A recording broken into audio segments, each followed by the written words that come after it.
जाए इसमें देखिएगा कि दिया गया है परमाणु, पहला जो चैप्टर है थोड़ा सा चैप्टर के बारे में बात किया जाए तो परमाणु संरचना, संयोजकता और रासायनिक बंधन के बारे में इसमें हम लोग पढ़ेंगे लोग।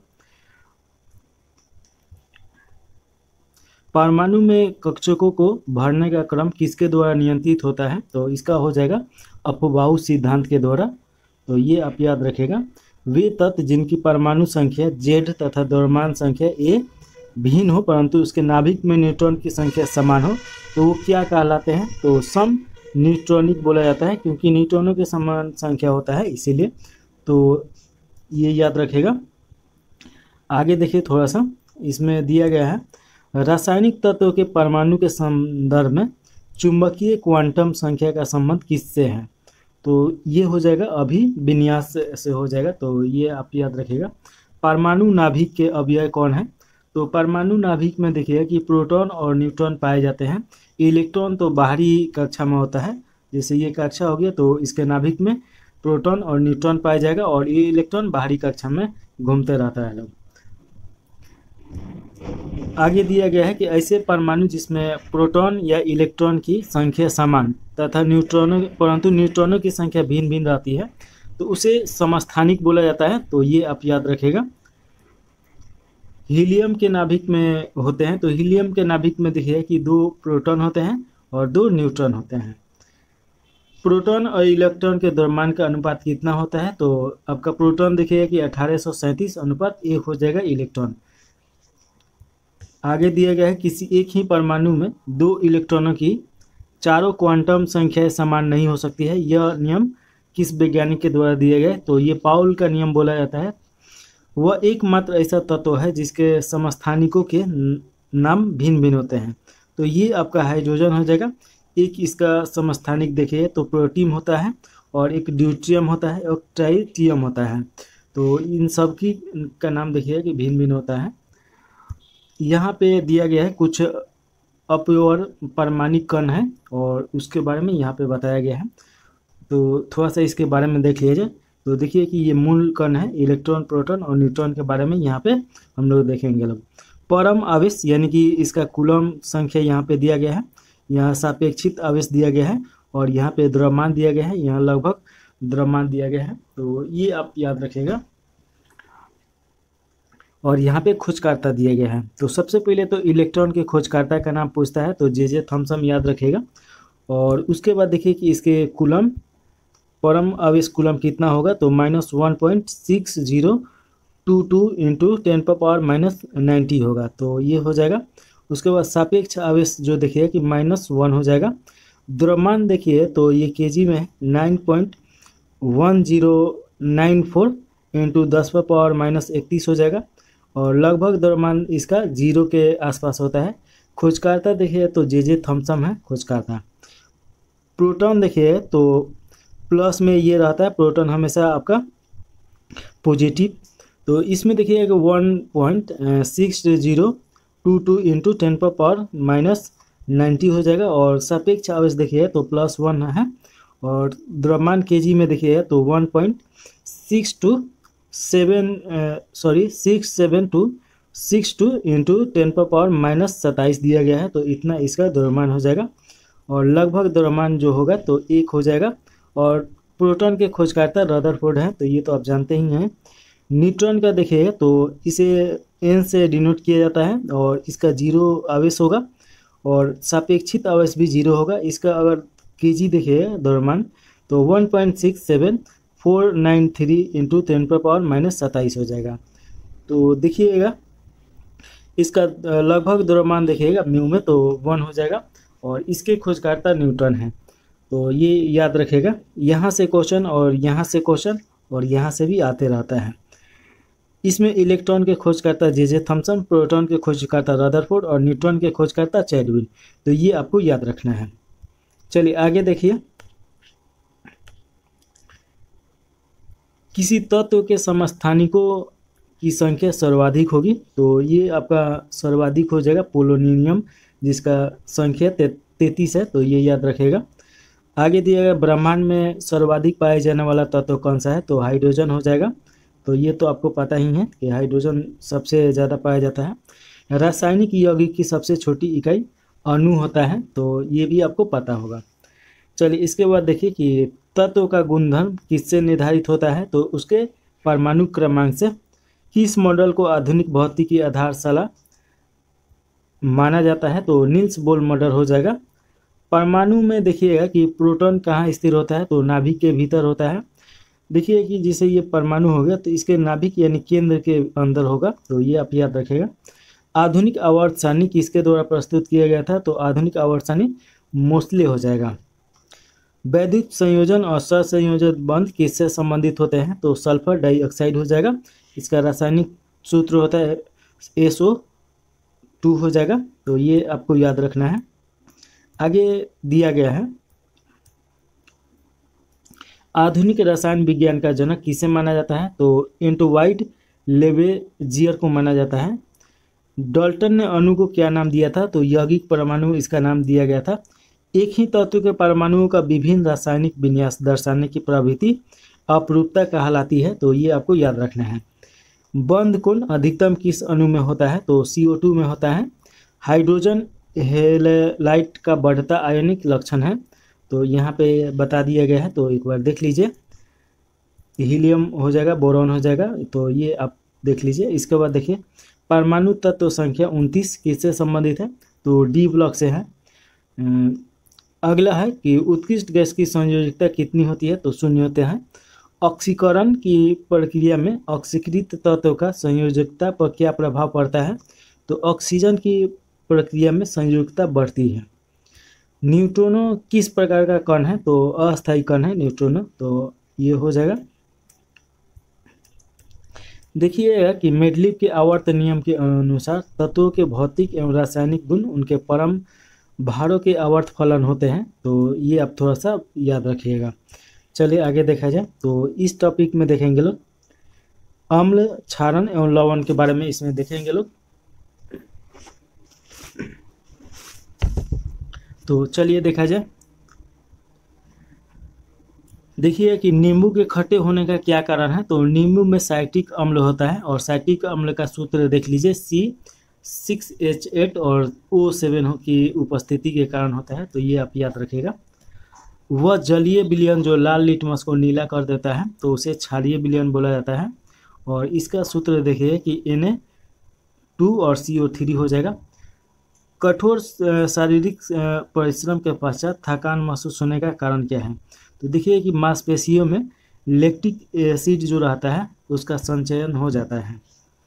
आगे देखिए कि फोटोग्राफी में किस अम्ल का प्रयोग किया जाता है, तो अलेक्जेलिक अम्ल का फोटोग्राफी में प्रयोग किया जाता है। C2H2 और O4 हो जाएगा। बेकिंग पाउडर के निर्माण में किस अम्ल का प्रयोग होता है, तो टार्टेलिक अम्ल का प्रयोग किया जाता है। पी सोडा की रासायनिक प्रकृति कैसी होती है, तो अम्लीय होता है। ऑयल ऑफ विट्रियल किसे कहा जाता है, तो सल्फ्यूरिक अम्ल को बोला जाता है। इसका रासायनिक सूत्र देखिए कि H2SO4 होता है। सेब में कौन सा अम्ल होता है, तो मैलिक अम्ल होता है और इसका सूत्र देखिएगा C4H6 और O5 हो जाएगा। रासायनिक उद्योग में कौन सा अम्ल तेजाब के रूप में जाना जाता है, तो सल्फ्यूरिक अम्ल हो जाएगा। विरंजन चूर्ण या ब्लीचिंग पाउडर का रासायनिक नाम कैल्शियम हाइपोक्लोराइड है और इसका रासायनिक सूत्र देखिए तो CaOCl और Cl हो जाएगा, तो ये आप याद रखेगा। जल में यह पूर्णतः विलय होता है, यानी कि जल में पूरी तरीके से ये मिल सकता है। इसको थोड़ा सा पहले ऊपर देख लिया जाए, उसके बाद इसको देखा जाएगा। तो देखिए यहाँ पे नीला थोड़ा क्या है, तो ये आपका कॉपर सल्फेट है और इसका रासायनिक सूत्र देखिए कि CuSO4 और उसके बाद 5H2O हो जाएगा। टूटी हुई हड्डियों को जोड़ने के लिए किस प्रयुक्त क्षारक का प्रयोग किया जाता है, तो कैल्शियम सल्फेट और हेमीहाइड्रेट का प्रयोग किया जाता है। खाने का नमक किससे बनता है, तो शक्तिशाली अम्ल और शक्तिशाली क्षार से बनता है। ऐसा अम्ल जिसमें ऑक्सीजन अनुपस्थित होता है, तो हाइड्रोक्लोरिक अम्ल में अनुपस्थित होता है। आगे देखिए कि अम्लीय विलयन का pH मान कितना होता है, तो अम्लीय विलयन का pH मान देखिएगा कि 7 से कम होगा। तो देखिए pH मान थोड़ा सा हम आपको इसके बारे में समझा दें, उसके बाद देखिएगा। पीएच का मतलब होता है पावर ऑफ हाइड्रोजन होता है। तो ये तो आपको इसका फुल फॉर्म समझ में आ गया। और पीएच मान को 3 प्रकार से देख सकते हैं लोग। एक देखिएगा कि उदासीन, तो उदासीन जो होगा ये 7 होगा, और जो 7 से कम होता है उसे अम्लीय बोला जाता है। तो 7 से लेके आपका 1 तक ये अम्लीय हो जाएगा, यह 0 भी मान लीजिए। और 7 से जो ज़्यादा होगा उसे क्षारीय बोला जाता है। तो ये 7 से लेके 14 तक होता है इसका मान, तो इसी के बीच में क्षारीय होगा। तो ये आप याद रखिएगा। अम्लीय जो देखिए कि ये थोड़ा सा खट्टा लगता है और ये कड़वा लगता है। तो इसमें देखिए अम्लीय विलयन का पीएच मान कितना होगा, तो 7 से कम होगा। क्षारीय भूमि सुधारक के रूप में कौन सा रसायन कार्य करता है, तो इसमें देखिएगा कि आपका कैल्शियम सल्फेट हो जाएगा। और रासायनिक सूत्र देखिएगा इसका, तो CaSO4 होता है। दूध से दही बनाने में, सॉरी थोड़ा सा गला फंस गया था। तो देखिए दूध से दही बनाने में किस अम्ल का प्रयोग किया जाता है, तो इसका राइट आंसर हो जाएगा लैक्टिक अम्ल हो जाएगा। और इसका सूत्र देखिएगा तो C3H6 और O3 हो जाएगा। आगे देखेंगे लोग कि खाद्य पदार्थों के परिरक्षण के लिए हेतु किस रसायन का प्रयोग किया जाता है, तो बेंजोइक अम्ल हो जाएगा। तो ये आप याद रखिएगा। ये सभी क्वेश्चन बहुत ज़्यादा इम्पोर्टेंट है और यहाँ से क्वेश्चन आता ही आता है, तो इसे ज़रूर आपको याद रखना है। और आगे देखिए इसमें पूछा जा रहा है कि स्वचालित वाहनों में प्रयुक्त होने वाली बैटरी कौन सा अम्ल होता है, तो सल्फ्यूरिक अम्ल होता है।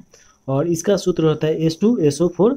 तो ये याद रखिए। मृदा में सर्वाधिक अम्ल युक्त वाला तत्व कौन सा है, तो अमोनियम सल्फेट हो जाएगा।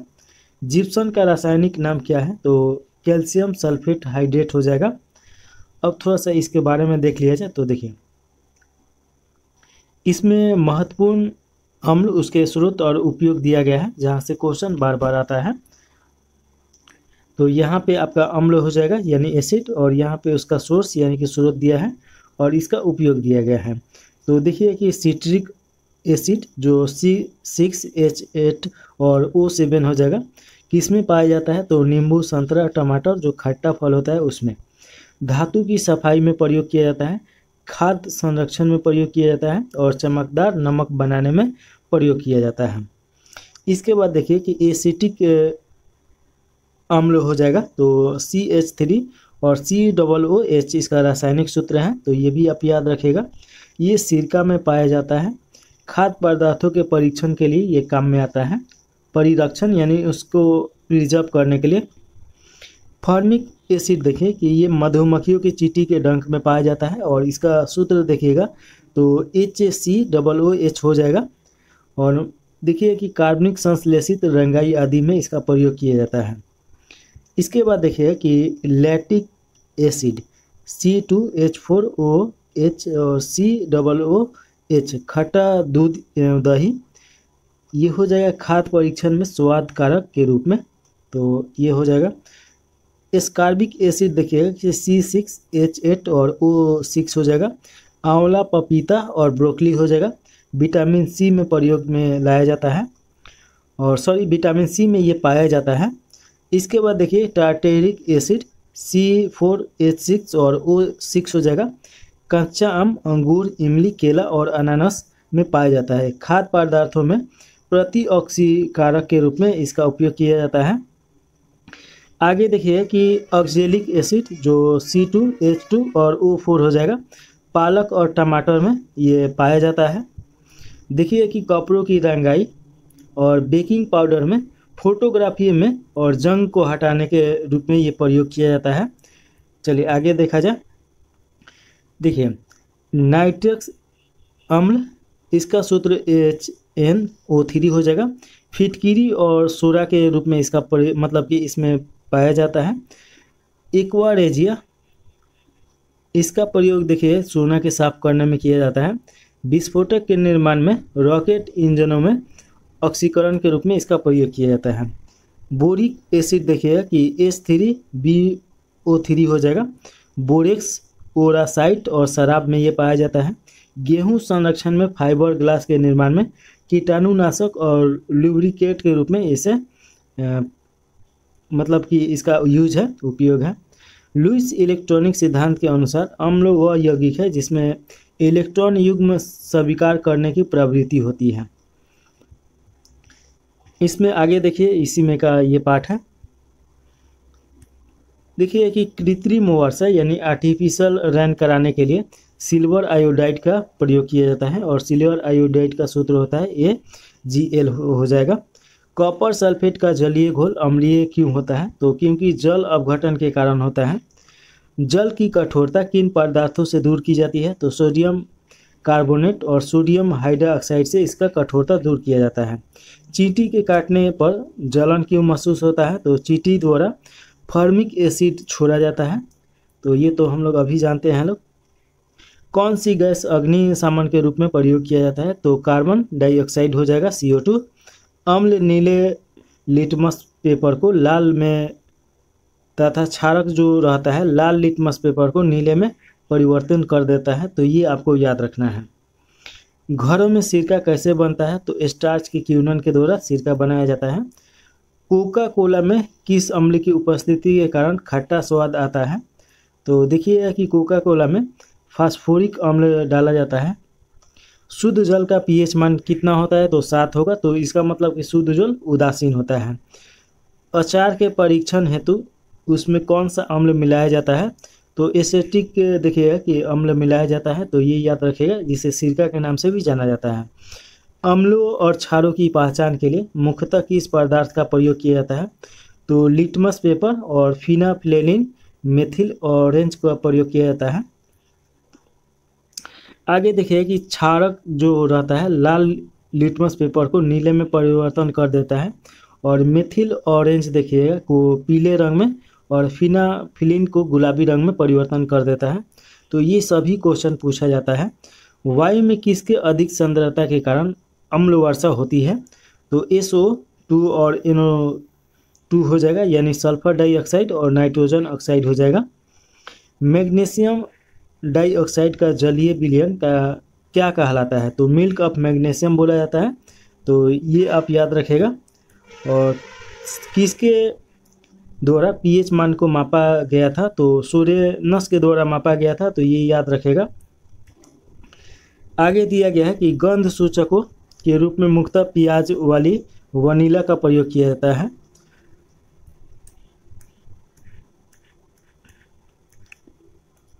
इसमें देखिए कि ये लवण है और उसका उपयोग है। तो देखिए कि ये थोड़ा सा फ़ोटो खींचने में गड़बड़ा गया है, लाइटिंग ज़्यादा हो गया है, लेकिन इसको एडिटिंग में दिखने लायक तो बनिए जाएगा, और हम बोल रहे हैं तो आपको सुनाई देगा ही। सोडियम क्लोराइड NaCl ये साधारण नमक का रासायनिक सूत्र है। भोजन निर्माण और अचार के परीक्षण हेतु अत्यंत जहाँ पे ठंडे देशों में जमी हुई बर्फ को पिघलाने के लिए भी उपयोग में लाया जाता है। सोडियम हाइड्रोक्साइड NaOH3 हो जाएगा, और इसे कास्टिंग सोडा बोला जाता है रासायनिक में। देखिए कि साबुन निर्माण में, कागज़ निर्माण में, अपमार्जन के निर्माण में, पेट्रोलियम शोधन में और कपड़े निर्माण में उद्योग में इसका उपयोग किया जाता है। देखिए कैल्शियम हाइड्रोक्साइड जिसे चूने का पानी बोला जाता है Ca हो जाएगा और OH2 हो जाएगा। चमड़ा उद्योग में इसका प्रयोग किया जाता है, और अम्लीय मृदा में और जल एवं गंदे नाले के उपचार के रूप में किया जाता है। सोडियम कार्बोनेट देखिए कि इसका Na2 और CO3 होता है, जिसे धुआं सोडा के नाम से जाना जाता है। कांच में कागज और साबुन और ईंट निर्माण में इसका उपयोग किया जाता है। आंध्र अभिकर्ता के रूप में इसका भी उपयोग किया जाता है। चलिए आगे देखिए कि सोडियम बाइकार्बोनेट, इसका सूत्र होता है NaHCO3, बेकिंग सोडा के रूप में हम लोग जानते हैं लोग। तो देखिए कि अग्निशमन में इसका प्रयोग किया जाता है, और भोजन निर्माण में इसका प्रयोग किया जाता है। सबसे ज़्यादा देखिए कि जो जलेबी बनाया जाता है उसमें प्रयोग किया जाता है, खमीर बनाने के में भी प्रयोग किया जाता है। विरंजन चूर्ण ये हो जाएगा Ca और OCl और Ci हो जाएगा, इसका विरंजन चूर्ण इसका रासायनिक नाम हो जाएगा। स्विमिंग पूल की सफाई करने में और पेयजल के कीट शोधकों के रूप में ब्लीचिंग एजेंट के रूप में प्रयोग किया जाता है। कैल्शियम सल्फेट हेमीहाइड्रेट हो जाएगा, और इसका सूत्र यहाँ पे दिया गया है CaSO4। और देखिए कि 1/2H2 हो जाएगा। तो या तो ये हो जाएगा, ये हो जाएगा। प्लास्टिक ऑफ पेरिस के नाम से हम लोग जानते हैं लोग इसे। टूटी हड्डियों को जोड़ने में देखिएगा कि जब हड्डी टूट जाता है तो वहाँ पे प्लास्टर किया जाता है, तो ये कैल्शियम सल्फेट का ही वो निर्माण होता है। गृह निर्माण में भी किया जाता है और कभी कभी इसे पुताई में भी उपयोग में लाया जाता है। सतह को चिकना बनाने में जैसे कि पुट्टी किया जाता है जो दीवार में, तो इसी का रहता है। और खिलौना निर्माण में भी देखिएगा कि जो मिट्टी का खिलौना होता है तो उसमें इसी का प्रयोग किया जाता है। तो ये सब तो थोड़ा सा जान लिए लोग। अब आगे देखा जाए, स्वर्णकारों द्वारा आभूषण निर्माण की प्रक्रिया में निर्मित एक्वा रेजिया यानी अम्लरज किस रसायनों का मिश्रण होता है? तो नाइट्रिक अम्ल और हाइड्रोक्लोरिक अम्ल का ये मिश्रण होता है। जब जैसे देखिए कि उस पर गंदगी बैठ जाता है, जो सोना का गहना रहता है, तो आप लोग लेके जब जाते हैं लोग सोनार के पास, तो वो एक पानी में डालता है लोग और वो साफ हो जाता है। तो वो इसी का घोल होता है, उसमें जो ऊपरी परत रहता है सोना का वो गल के उसमें अंदर आ जाता है। लिटमस किससे प्राप्त किया जाता है? तो लाइकेन से प्राप्त किया जाता है। शुद्ध जल में उपस्थित हाइड्रोजन आयन के सांद्रण का मान कितना होता है? तो 10-7 हो जाएगा। एक अज्ञात गैस जल में शीघ्रता से घुल जाती है। गैस युक्त जलीय घोल में लाल लिटमस नीला हो जाता है और ये गैस हाइड्रोजन क्लोराइड के साथ सफ़ेद ध्रुव भी देती है। यह अज्ञात गैस कौन सी है? तो ये अमोनियम हो जाएगा, NH3 हो जाएगा। कुछ समान पदार्थों का pH मान आपको बताना है। तो pH मान के बारे में तो अभी हम लोग समझे हैं लोग। तो यहाँ पे देखिए पदार्थ है, pH मान है, और पदार्थ है, pH मान है। तो समुद्री जल का pH मान कितना होता है? तो 8.4 होता है। रक्त का pH मान 7.4 होता है। ये सब क्वेश्चन पूछता है। लार का देखिएगा तो 6.5 से लेके 7.5 हो जाएगा। दूध का 6.4 होता है। मूत्र का देखिए तो 6 होता है और शराब का 2.8 होता है। सिरका का देखिएगा 2.4 हो जाएगा। नींबू का 2.2 हो जाएगा।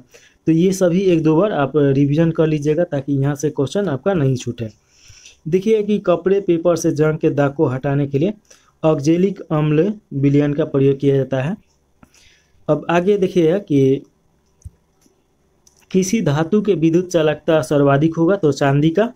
मोती की रासायनिक संरचना किस पदार्थ से निर्मित होता है? तो देखिए कि मोती का जो रासायनिक संरचना है कैल्शियम कार्बोनेट से बना होता है। इसका रासायनिक सूत्र Ca और CO3 होगा। सबसे हल्की और सबसे भारी धातु क्रमशः कौन सा है?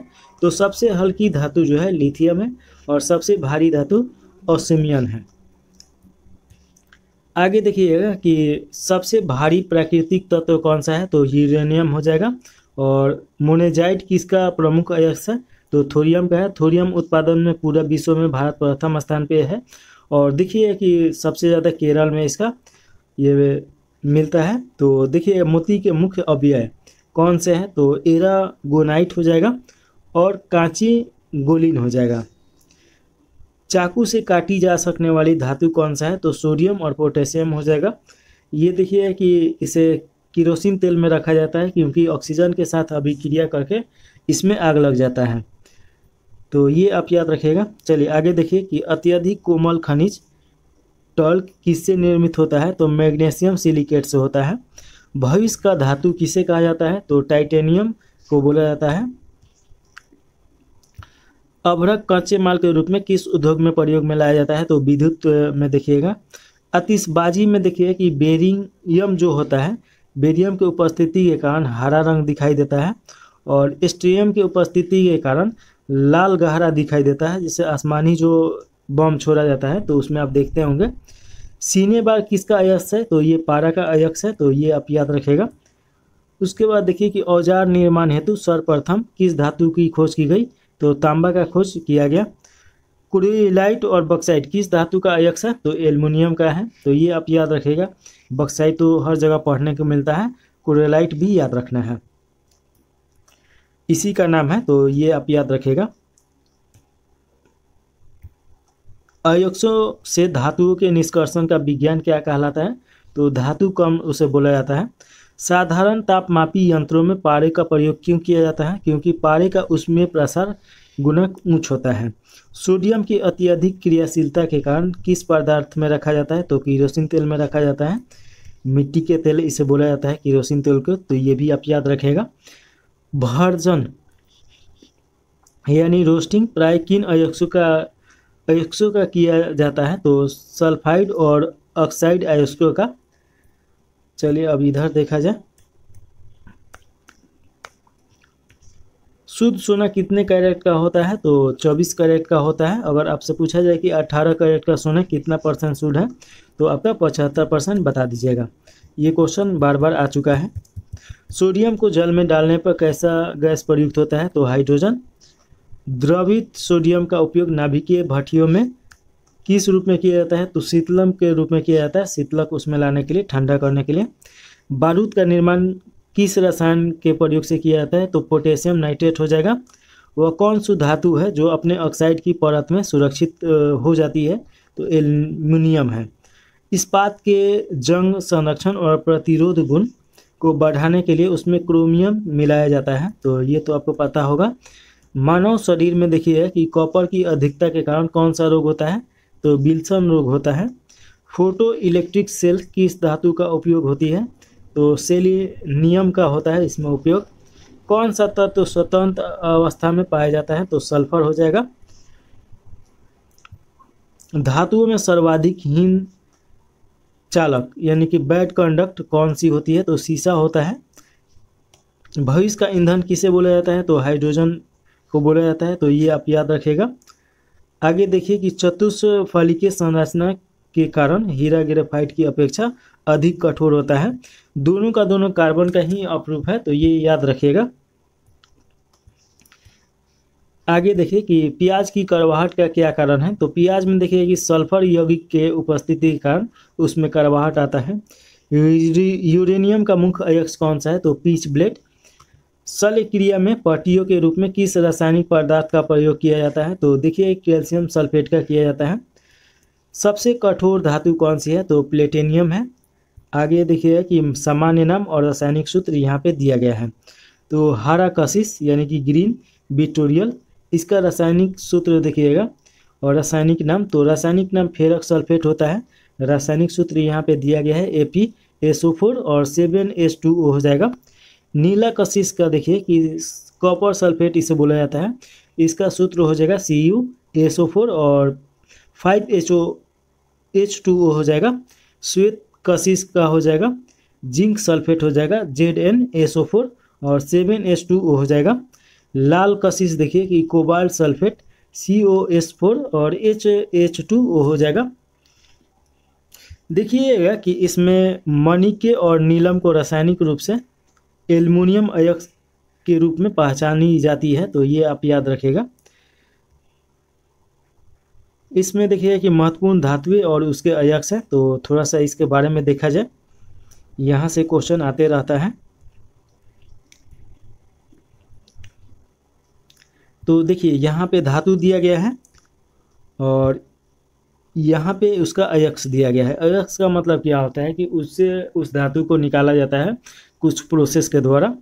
तो देखिए सोडियम और इसका अयस्क जो हो जाएगा, सोडियम का देखिए रासायनिक सूत्र Na होता है। साधारण नमक हो जाएगा CnHCl हो जाएगा। चीली सल्फेट NaNO3 हो जाएगा। बोरॉक्स का देख लीजिए और सोडियम कार्बोनेट होता है। एल्युमिनियम का देखिए अयस्क बॉक्साइड है। बॉक्साइड का सूत्र यहाँ पे दिया गया है Al2 और O3 2H2O हो जाएगा। कैरियोलिन हो जाएगा और फेल्सपार हो जाएगा। कोरंडम हो जाएगा और क्रोएलाइट हो जाएगा। पोटेशियम का देखिएगा इसका K से सूचना होता है, तो इसमें पोटेशियम नाइट्रेट सल्फेटर, इसका सूत्र हो जाएगा KnO3 हो जाएगा। कार्नेलाइट, इसका सूत्र KCl MgCl2 हो जाएगा और CX2 हो जाएगा। पोटेशियम कार्बोनेट K2 और C3 हो जाएगा। पोटेशियम क्लोराइड का KCl हो जाएगा। कैल्शियम देखिए तो इसका रासायनिक सूत्र Ca होता है। डोलेमाइट इसका अयस्क है। उसके बाद कैल्साइट इसका अयस्क है, जिप्सन है और फ्लोरस है और एब्स्टेन है। मैग्नीशियम का देखिए कि Mg होता है मैग्नेसाइट, डोलेमाइट और कार्नेलाइट और एप्सम सॉल्ट हो जाएगा। कॉपर का तो जानते ही हैं, इसमें चाल्क कोपराइट और कॉपर पायराइट्स हो जाएगा, कॉपर ग्लास क्यूपराइट्स हो जाएगा और मेलेकाइट्स हो जाएगा और एरूराइट्स हो जाएगा। इसमें का जो इसका सूत्र दिया गया है तो ये सूत्र भी आपको एक दो बार जरूर पढ़िएगा जहाँ से आपको याद हो जाए। जिंक का अयस्क देखिए तो Zn इसका सूत्र होता है और जिंकाइट होता है ZnO, जिंक ब्लेड हो जाएगा ZnS हो जाएगा, ओलेमाइन हो जाएगा ZnO3 हो जाएगा, बेलेमाइट ZN2SiO4 हो जाएगा। लेड का जो होता है PeB होता है और इसका अयस्क गैलेना और सीरूसाइट होता है, तो ये आप याद रखिएगा। टीन का देखिए कि Sn होता है, कैसे राइट हो जाएगा इसका सूत्र। कैडमियम का देखिएगा Cd होता है और ग्रोनोसाइट इसका अयस्क हो जाएगा। निकेल का देखिएगा कि Na होता है और मिलेराइट इसका रासायनिक सूत्र हो जाएगा। मैग्नीज Mn हो जाएगा, पायरोलुसाइट MnO3 और मैग्नाइट इसका सूत्र हो जाएगा। आयरन Fe होता है, हेमेटाइट और लिमोटाइट और देखिए लिमोनाइट हो जाएगा, मैग्नेटाइट, सीडेराइट और आयरन पायराइट्स और कॉपर पायराइट्स हो जाएगा। मरकरी का तो जानते ही हैं, इसे पारा के नाम से भी जाना जाता है हिंदी में, Hg होता है, सिनेबार इसका अयस्क है।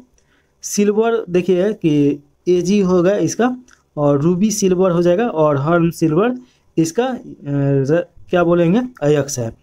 गोल्ड देखिए Au होता है और केल्वेराइट इससे निकलता है और सिल्वेनाइट से निकलता है। यूरेनियम कर्नेटाइट और पीच ब्लेड इसका अयस्क हो जाएगा। इसके बाद देखिएगा कि थोरियम का मोनियोजाइट हो जाएगा। तो थोरियम तो जानते हैं कि भारत में सबसे ज़्यादा है और केरल का तो तट है वहाँ पे सबसे ज़्यादा है। मोनेजाइट से ये निकाला जाता है, मोनेजाइट इसका अयस्क हो जाएगा। थोरियम का सूत्र H होता है, तो ये तो आपको पता ही है। चलिए अब यहाँ पे थोड़ा सा दिया गया है उसके बारे में पढ़ा जाए। मोबाइल फ़ोन की बैटरी में किस धातु का प्रयोग किया जाता है? तो लिथियम का प्रयोग किया जाता है। क्विक लाइम का रासायनिक नाम क्या है? तो कैल्शियम ऑक्साइड है, CaO हो जाएगा। परमाणु घड़ियों में टाइम कीपर के रूप में किस धातु का प्रयोग किया जाता है? तो सीजियम का प्रयोग किया जाता है। मतदाता की उंगली में लगाई जाने वाले स्याही निर्माण में किस रसायन का प्रयोग किया जाता है? तो सिल्वर नाइट्रेट का। कभी आप वोट दिए होंगे तो देखिए कि आपके जो कानी उंगली होता है उस पर स्याही लगा देता है लोग, और वो सिल्वर नाइट्रेट होता है। क्वांजाइट रासायनिक नाम क्या है? तो सोडियम सिलिकेट है, Na2SiO3 हो जाएगा। पल्स एस किस रासायनिक यौगिक को कहा जाता है? तो पोटेशियम कार्बोनेट को बोला जाता है। के से पोटेशियम का ये सूचक है और K2SO3 हो जाएगा इसका सूत्र। जिंक सल्फेट का प्रयोग सामान्यतः किस रूप में किया जाता है? तो कवकनाशी के रूप में किया जाता है। एंटी फंगल में उपयोग आता है। भूपट्टी में सर्वाधिक मात्रा में पाए जाने वाला तत्व है? तो देखिए कि ऑक्सीजन ऑक्सीजन प्रथम स्थान पे है, फिर silicon, aluminium, iron, calcium, sodium, magnesium, titanium और हाइड्रोजन। तो ये आप याद रखिएगा। देखिए कि आयरन पायराइट्स इसका रासायनिक सूत्र देखिए कि Fe2 हो जाएगा। रासायनिक यौगिकों यानी आयरन पायराइट्स को झूठा सोना के नाम से जाना जाता है या मूर्खों का सोना भी कहा जाता है। देखिए कि जो मेला वाला लगा रहता है वो सोने के रूप में देखिए कि बहुत सारा वहाँ पे गहना बनाया जाता है और गहना बेचा जाता है, तो वही सब ये है पायराइट्स का ही बनाया जाता है। तो ये आप याद रखिएगा। इसके बाद अगला जो हम लोग का टॉपिक है अधातुएं हैं यानी कि नॉन मेटल। तो थोड़ा सा इसके बारे में डिटेल में समझा जाएगा।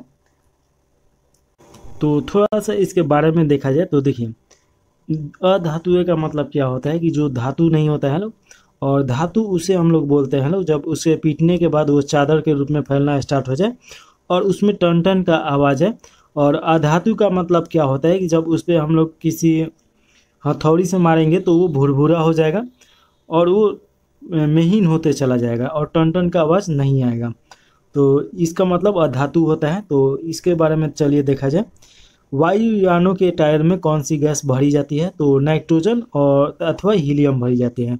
तो दोनों में से कोई भी एक भरा जाता है। गर्म गैस के गुब्बारों में हीलियम को हाइड्रोजन की अपेक्षा अधिक वरीयता क्यों दी जाती है? क्योंकि हीलियम वायु के साथ विस्फोटक मिश्रण नहीं बनाती है, इसीलिए। थोड़ा सा इसे बड़ा कर देते हैं ताकि और अच्छी से दिखाई दे। आंसू गैस यानी टीयर गैस किसे कहा जाता है? तो अमोनियम को बोला जाता है। अमोनियम का सूत्र NH3 होता है। भारी जल का रासायनिक सूत्र क्या है? ड्यूटेरियम ऑक्साइड है, D2O। इसके बाद देखिए कि भारी जल में हाइड्रोजन के स्थान पे कौन सा परमाणु होता है? तो ड्यूटेरियम होता है, D2O होता है। भारी जल की खोज किस वैज्ञानिक ने किया? तो हेरोल्ड यूरे के द्वारा खोज किया गया था। समुद्री जल को शुद्ध जल में किस प्रक्रिया के द्वारा परिवर्तन किया जाता है? तो विपरीत प्रसारण के द्वारा ये किया जाता है। फिटकिरी यानी एल्यूम गंदे पानी को किस प्रक्रिया द्वारा शुद्ध करता है? तो स्कंदन के द्वारा। भारी जल किसका उदाहरण है? तो मंदक का उदाहरण है। पानी आयनिक लवण का शुभ लायक क्यों है? तो क्योंकि देखिए पानी का द्विध्रुवीय आघूर्ण होता है, इसीलिए। पानी की अस्थायी कठोरता के लिए कैल्शियम और मैग्नीशियम के क्लोराइड और सल्फेट पदार्थ उत्तरदायी है। क्वार्ट्जाइट या क्वार्ट्ज का रासायनिक नाम क्या है? तो सोडियम सिलिकेट हो जाएगा। भार के अनुसार जल में हाइड्रोजन कितने प्रतिशत होता है? तो जल में हाइड्रोजन देखिए तो 11.11% होता है। तो ये आपको पता होना चाहिए। द्रव्यमान की दृष्टि से जल में हाइड्रोजन 11% और ऑक्सीजन 89%, जबकि परमाणिक दृष्टि से हाइड्रोजन 67% और ऑक्सीजन 33% होता है। तो ये आप याद रखिएगा। अशुद्ध जल से बड़ी मात्रा में पेयजल किस प्रक्रिया से तैयार किया जाता है? तो निर्मलीकरण के द्वारा किया जाता है। टेफ्लॉन किस श्रेणी का पदार्थ है? तो फ्लोरोकार्बन का ये पदार्थ है। वायुमंडल में किस गैस की प्रतिशत मात्रा सबसे कम है और आयतन के हिसाब से? तो कार्बन डाइऑक्साइड हो जाएगा, CO2 हो जाएगा। वायुमंडल में सबसे ज़्यादा नाइट्रोजन पाया जाता है, कितना? 78%। तो ये याद रखेगा। और ऑक्सीजन आपका पाया जाता है 21% और बाकी इसमें देखिए कार्बन डाइऑक्साइड 0.3% पाया जाता है। सल्फर हेक्साफ्लोराइड किस अणु का आकार कैसा होता है? इसका अणु का आकार तो अष्टफलिकनीय होता है। हीरा किस तत्व का अपरूप है? तो कार्बन का सबसे शुद्धतम अपरूप में आता है। जल में आसानी से घुलनशील पदार्थ कौन सा है? तो अमोनियम है। सिंदूर का रासायनिक सूत्र देखिए तो ये सिंदूर में आपका शीशा मिला रहता है। तो देखिए कि Pb तो शीशा का ही सूत्र है, Pb3 और O4 हो जाएगा। सामान्य ताप पे आयोडीन किस अवस्था में पाया जाता है? तो ठोस अवस्था में। भारी मशीन के उपयोग के लिए ग्रेफाइट स्नेहक का प्रयोग किया जाता है। पेंसिल का जो लेड बना होता है, देखिए कि पेंसिल से जो लिखा जाता है उसका लेड ग्रेफाइट का बना होता है। किस प्रकार के कोयले में कार्बन की मात्रा सर्वाधिक होता है? तो एंथ्रासाइट में सबसे ज़्यादा पाया जाता है, लगभग 90 से 95% इसमें कार्बन की मात्रा होता है।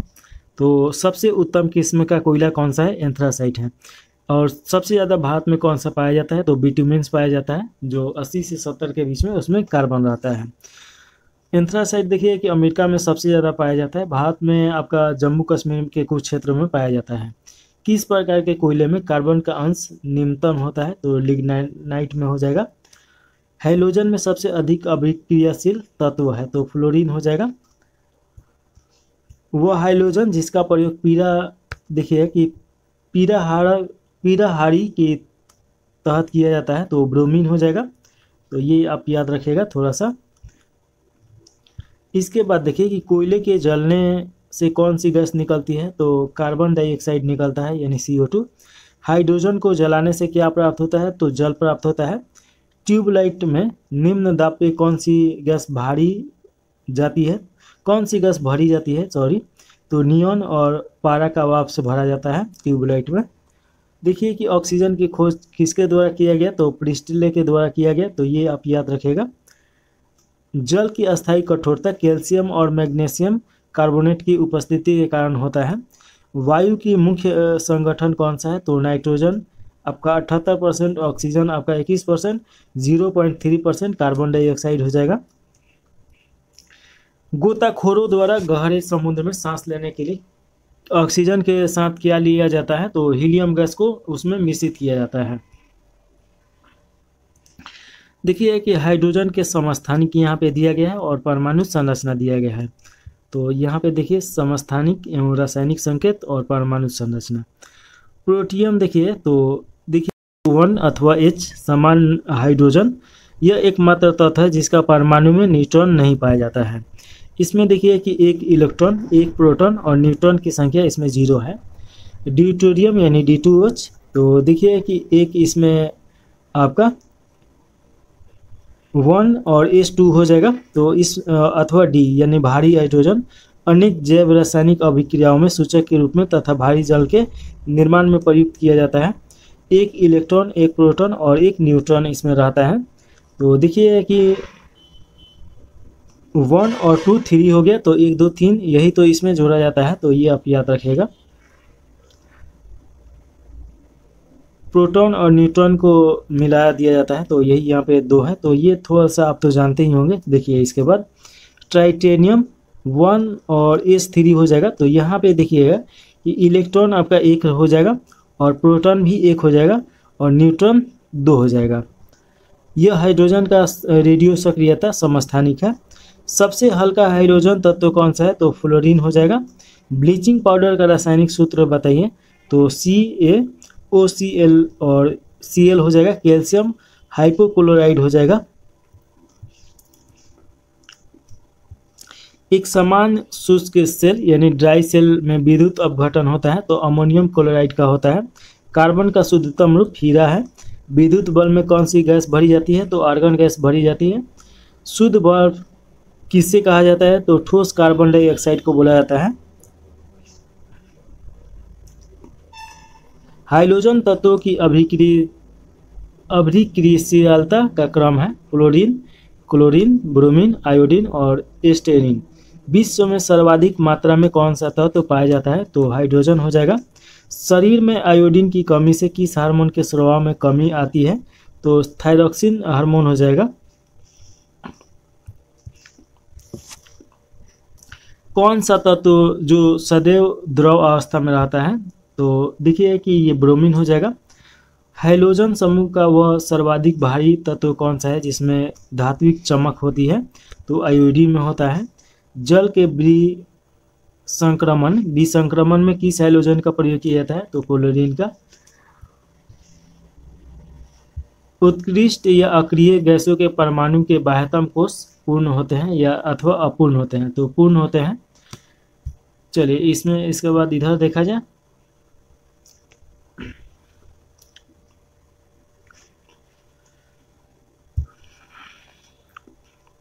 निम्न ताप प्रौद्योगिकी में प्रयुक्त की जाने वाली गैस कौन सी है? तो फ्रांसियम है। किस गैस को स्ट्रेंजर गैस भी कहा जाता है? तो जीनॉन को। पटाखे के निर्माण में प्रयुक्त होता है? तो श्वेत फास्फोरस। फोटोकॉपी की मशीन में प्रयुक्त किए जाने वाला तत्व कौन सा है? तो सेलेनियम है।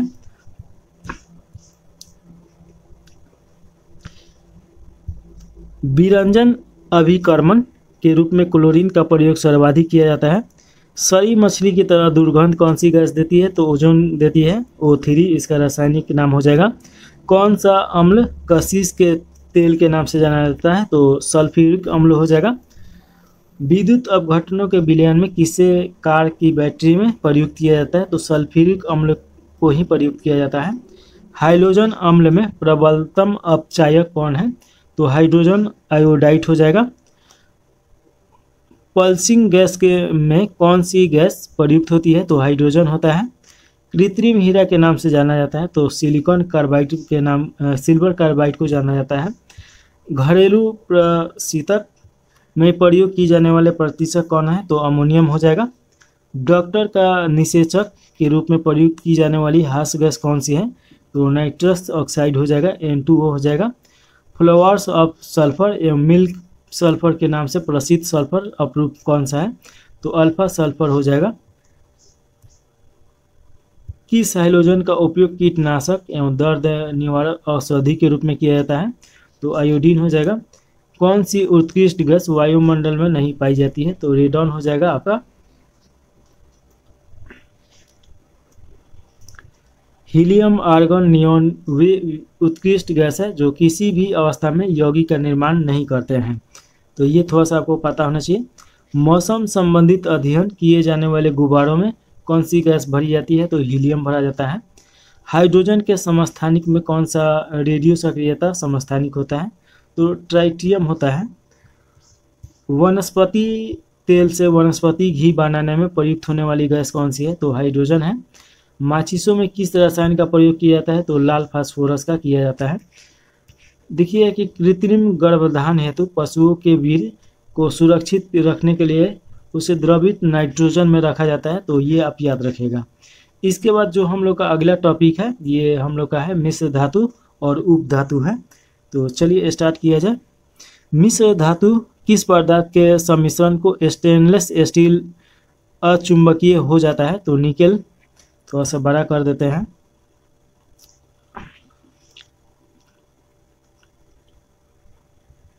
देखिए कि मिश्र धातु यौगिक तथा विलयन दोनों रूपों में हो सकता है। वायुयान का ढांचा बनाने में किस मिश्र धातु का प्रयोग किया जाता है? तो ड्यूरेनियम का प्रयोग किया जाता है। गैसीय हॉल किस पदार्थ का मिश्रण है? तो एथिल एल्कोहल प्लस पेट्रोल हो जाएगा, सॉरी। टांका किसका मिश्रण है? तो सीसा और टीन का मिश्रण है। गैल्वेनीकृत लोहे पर किस पदार्थ का लेप किया जाता है? तो जस्ते का।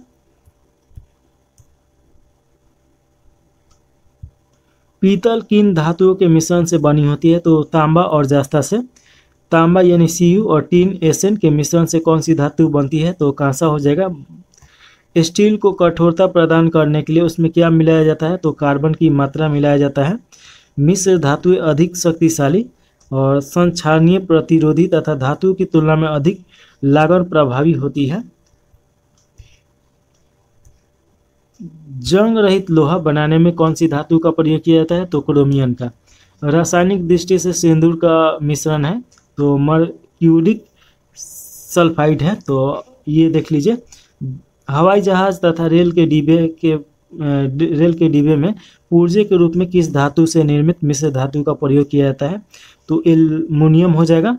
सिलिकॉन यानी Si और ऑक्सीजन O का संयुक्त रूप क्या कहलाता है? तो सिलिकॉन हाइड्रोक्साइड हो जाएगा। तो ये इसका सूत्र देखिए SiO2 होता है।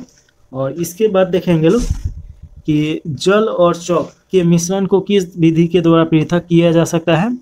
तो इसे अवसादन विधि के द्वारा पृथक किया जा सकता है। फाइबर ग्लास को विद्युत रोधी बनाने के लिए कौन सी उपधातु प्रयुक्त है? तो बोरॉन हो जाएगा। कौन सी उपधातु शुद्ध रूप में एल्युमिनियम के समान दिखाई देता है? तो सिलिकॉन हो जाएगा। और इसके बाद देखिए लेड में प्रयोग होने वाला गैलियम आर्सेनिक किस उपधातु का यौगिक है? तो आर्सेनिक हो जाएगा। कौन सी उपधातु पेयजल में मिश्रित होकर मानव स्वास्थ्य के लिए घातक होती है? तो आर्सेनिक हो जाएगा। पुनः लेखन योग्य यानी रीराइटेबल CD और DVD के निर्माण में प्रयुक्त उपधातु कौन सी है? तो टेक्यूरियम है। धब्बा रहित स्टील बनाने के लिए लोहे के साथ क्रोमियम 10%, मैग्नीज 0.35% और कार्बन 0.25% आदि धातुओं का प्रयोग किया जाता है। कैमरा एवं सूक्ष्मदर्शी लेंस में किस धातु का प्रयोग किया जाता है? तो जर्मेनियम का। ट्रांजिस्टर कंप्यूटर चिप के निर्माण में सिलिकॉन का प्रयोग किया जाता है। मैग्नीशियम किस धातु की मिश्र धातु है? तो एल्युमिनियम, मैग्नीशियम और आयरन हो जाएगा। स्टील, पीतल, कांसा, तांबा में कौन सी मिश्र धातु है? तो तांबा हो जाएगा।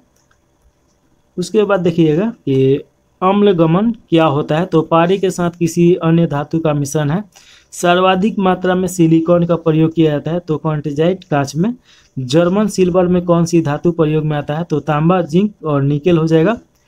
पेयजल में आर्सेनिक कितनी मात्रा में सुरक्षित मानी जाती है? तो 10% उसका भाग प्रति बिलियन हो सकता है। पीतल, कांसा, जर्मन सिल्वर इन सभी धातुओं में उभय घटक के रूप में कौन सी धातु उपस्थित होती है? तो तांबा होता है। चलिए देखिए धातु 7 धातु हैं, जिसमें देखिएगा सॉरी 7 उप धातुएं हैं, जिसमें बोरॉन है, सिलिकॉन है, जर्मेनियम है, आर्सेनिक है, एंटीमनी है और ट्यूलिनियम है और पोलेनियम है। लोहे उच्च धात्विक बंधन के कारण अम्लगम का निर्माण नहीं करता है, तो ये आप थोड़ा सा याद रखिएगा। कुछ समान उप धातु दिया गया है, तो इसमें देखिए कि मिश्र धातु संगठन और उसका उपयोग से बात किया गया है। तो देखा जाए,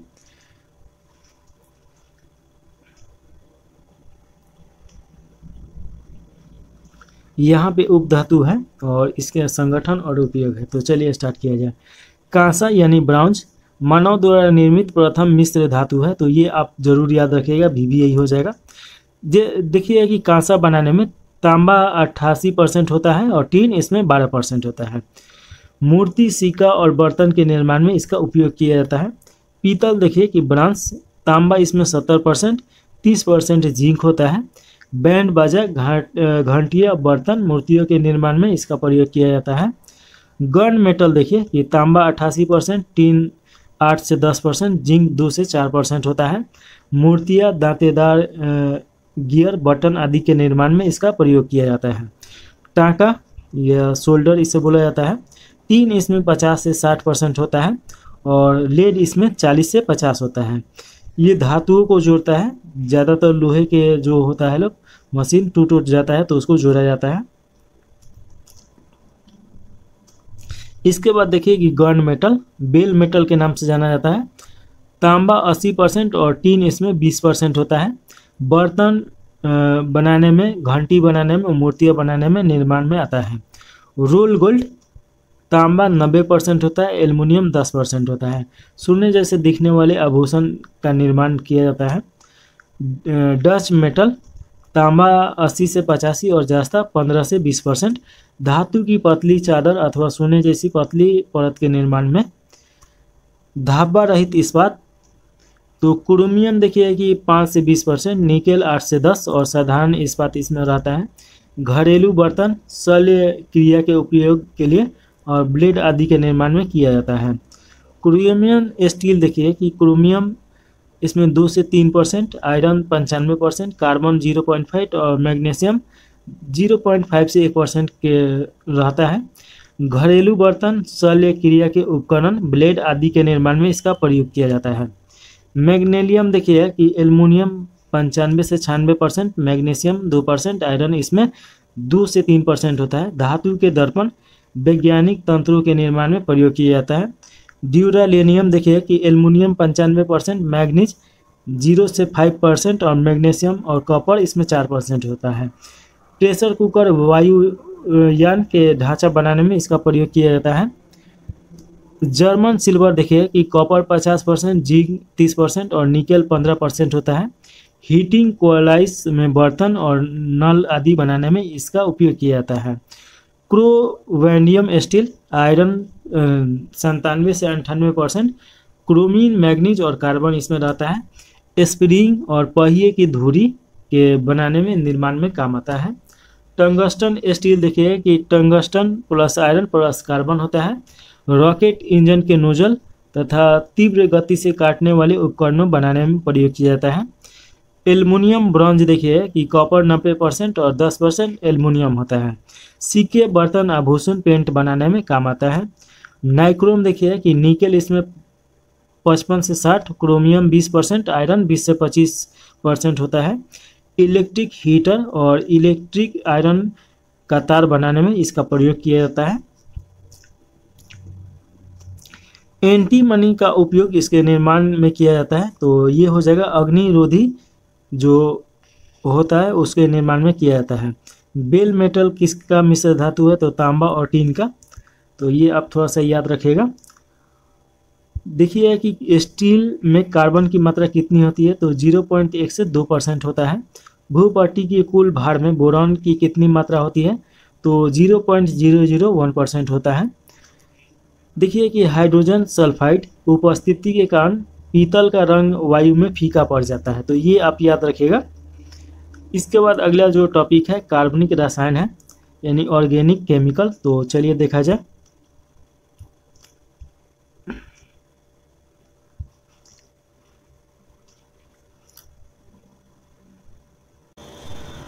तो देखिए कि पॉलीथीन का निर्माण किस रासायनिक बहुलक के द्वारा किया जाता है, तो ये हो जाएगा एथिलीन के द्वारा किया जाता है। डीजल इंजन में प्रयुक्त होने वाला ईंधन कौन सा है, तो डीजल की वाष्प और वायु हो जाएगा। बुलेट प्रूफ पदार्थ के निर्माण में किस बहुलक का प्रयोग किया जाता है, तो पॉलीएमाइड के प्रयोग किया जाता है। कच्चे फलों को पकाने के लिए एसिटिलीन गैस का प्रयोग किया जाता है, तो ये तो आप जानते ही होंगे। इसके बाद देखिए कि स्वचालित वाहनों में प्रदूषण नियंत्रण हेतु प्रयुक्त सीएनजी गैस में कौन सा तत्व पाया जाता है, तो मीथेन हो जाएगा, CH4 हो जाएगा। मीथेन के अपघटन से प्राप्त स्याही किस कार्य के लिए प्रयुक्त होता है, तो छपाई में। वनस्पति तेल के हाइड्रोजनीकरण में किस उत्प्रेरक का प्रयोग किया जाता है, तो निकेल हो जाएगा। वेल्डिंग में किस गैस का प्रयोग किया जाता है, तो ऑक्सीजन और एसिटिलीन हो जाएगा। बर्तन की सतह पर न चिपकने वाले बहुलक को क्या बोला जाता है, तो टेफ्लॉन बोला जाता है। वाहनों के इंजन में उत्पन्न धात्विक तत्व क्या कहलाता है, तो अपस्फोटन बोला जाता है। वाहनों में अपस्फोटन को कम करने के लिए ईंधन टेट्रा एथाइल लेड तथा बेंजीन, ट्यूलिन और जाइलिन का मिश्रण उसमें मिलाया जाता है। ऑटोमोबाइल इंजन में प्रतिहिम के रूप में किसका प्रयोग किया जाता है, तो एथिलीन ग्लाइकोल का उपयोग किया जाता है। भारी वाहनों में ईंधन के रूप में डीजल का प्रयोग क्यों किया जाता है, तो उच्च क्षमता और आर्थिक बचत के लिए किया जाता है। भोपाल गैस त्रासदी किस गैस के रिझाव के कारण हुई है, तो मिथाइल आइसोसाइनेट हो जाएगा, यानी चलिए आगे देखिए। किस रासायनिक यौगिक को मिर्बेन का तेल कहा जाता है, तो नाइट्रोबेंजीन हो जाएगा। नाइट्रोग्लिसरीन के संगठन के रूप में कार्डाइट और ब्लीचिंग जिलेटिन का पदार्थ पाया जाता है, तो ये आप थोड़ा सा याद रखिएगा।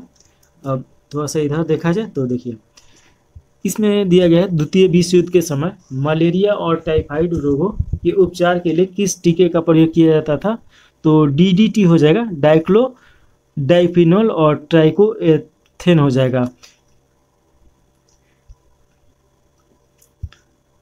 कच्ची चीनी को रंग विहीन करने हेतु किस चारकोल का प्रयोग किया जाता है, तो एमिनल चारकोल हो जाएगा। शहद में कौन सा प्रमुख घटक पाया जाता है, तो फ्रक्टोज पाया जाता है। फल को पकाने के लिए किस आयरन का प्रयोग किया जाता है, तो कैल्शियम कार्बाइड हो जाएगा।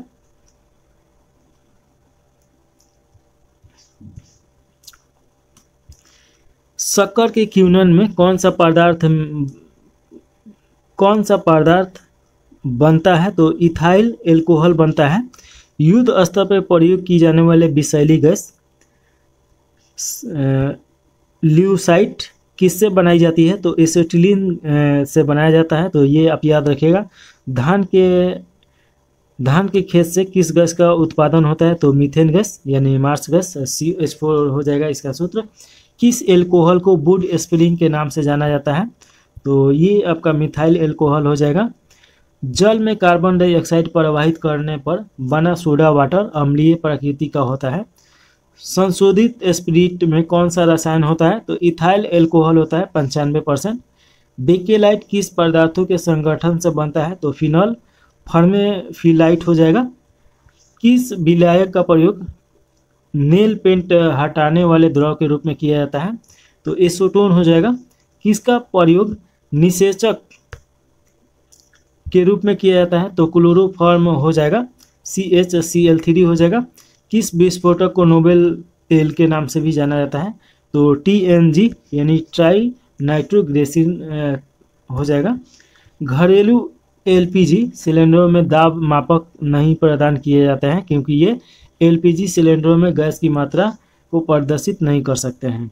सभी जैव यौगिकों में अनिवार्य तत्व कौन सा पाया जाता है, तो कार्बन होता ही होता है। फॉर्मेलिफाइड का देखिए 40% जलीय विलयन क्या कहलाता है, तो फॉर्मेलिन बोला जाता है इसे।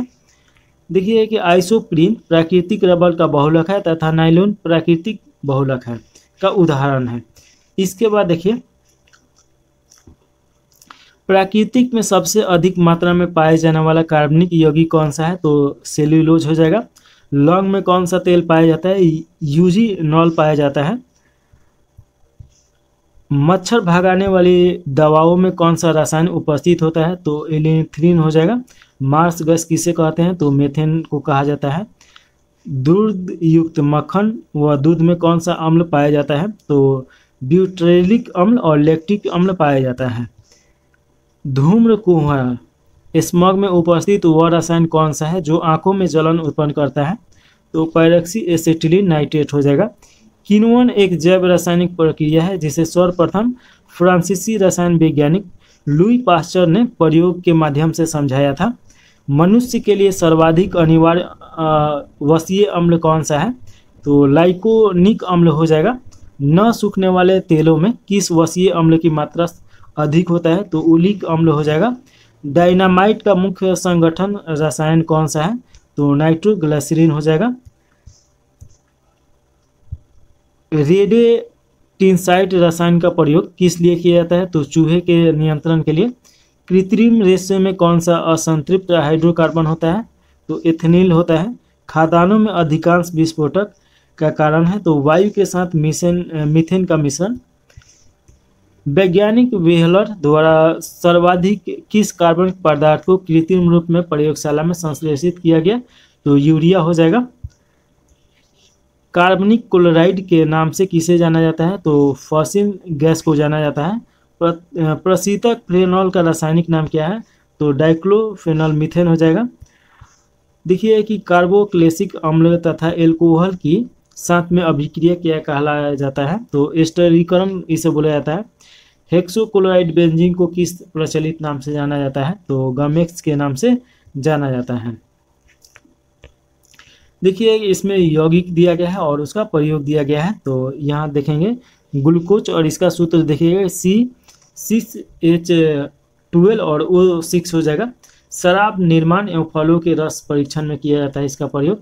यूरिया देखिएगा कि NHONH2 हो जाएगा। नाइट्रोजन उर्वरक के रूप में इसका प्रयोग किया जाता है। क्लोरोफॉर्म देखिएगा कि CHCl3 सल क्रिया में निषेचक के रूप में वसा तेल और विलायक के रूप में प्रयोग किया जाता है। क्लोरोफ्लोरोकार्बन देखिएगा कि CF3 हो जाएगा। AC रेफ्रिजरेटर में प्रशीतक के रूप में प्रयोग किया जाता है। एरोसोल प्रणोदक के रूप में इसका प्रयोग किया जाता है। नाइट्रोबेंजीन CH और H5ONO2 हो जाएगा। विभिन्न प्रकार के पॉलिश एवं रंगों एवं साबुन के निर्माण में इसका प्रयोग किया जाता है। डाइक्लोमेथेन चाय एवं कॉफ़ी से कैफीन हटाने में एस्ट्रोसोल स्प्रे प्रणोदक के रूप में प्रयोग किया जाता है। आंसू गैस इसका मुख्य उपयोग देखिए कि पुलिस द्वारा अनियंत्रित भीड़ को हटाने के रूप में किया जाता है। Tear gas. मास्टर गैस देखिएगा कि प्रथम विश्व युद्ध में जर्मनी की सेना द्वारा ब्रिटेन और कनाडा के सेना के विरुद्ध हथियार के रूप में प्रयोग किया गया था। और सल्फर मास्टर भी इसे बोला जाता है।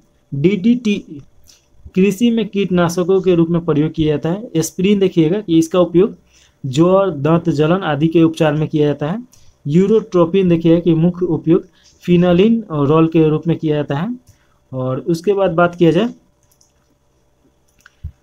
देखिए कि नेफ्थिलिन का प्रयोग कीटनाशी के रूप में कपड़ों से कीड़े हटाने को और देखिए कि दूर रखने वाले गोलियों के निर्माण में किया जाता है। तो देखिए कि एथेनिल ग्लाइकोल कारों में प्रतिहिमक कारण के रूप में किया जाता है। आइडोफॉर्म जीवाणुनाशी के रूप में और पैराल्डिहाइड निद्राकारिणी दवा के रूप में। एस्टोस देखिए अग्निशामक वस्त्र के रूप में प्रयोग में लाया जाता है।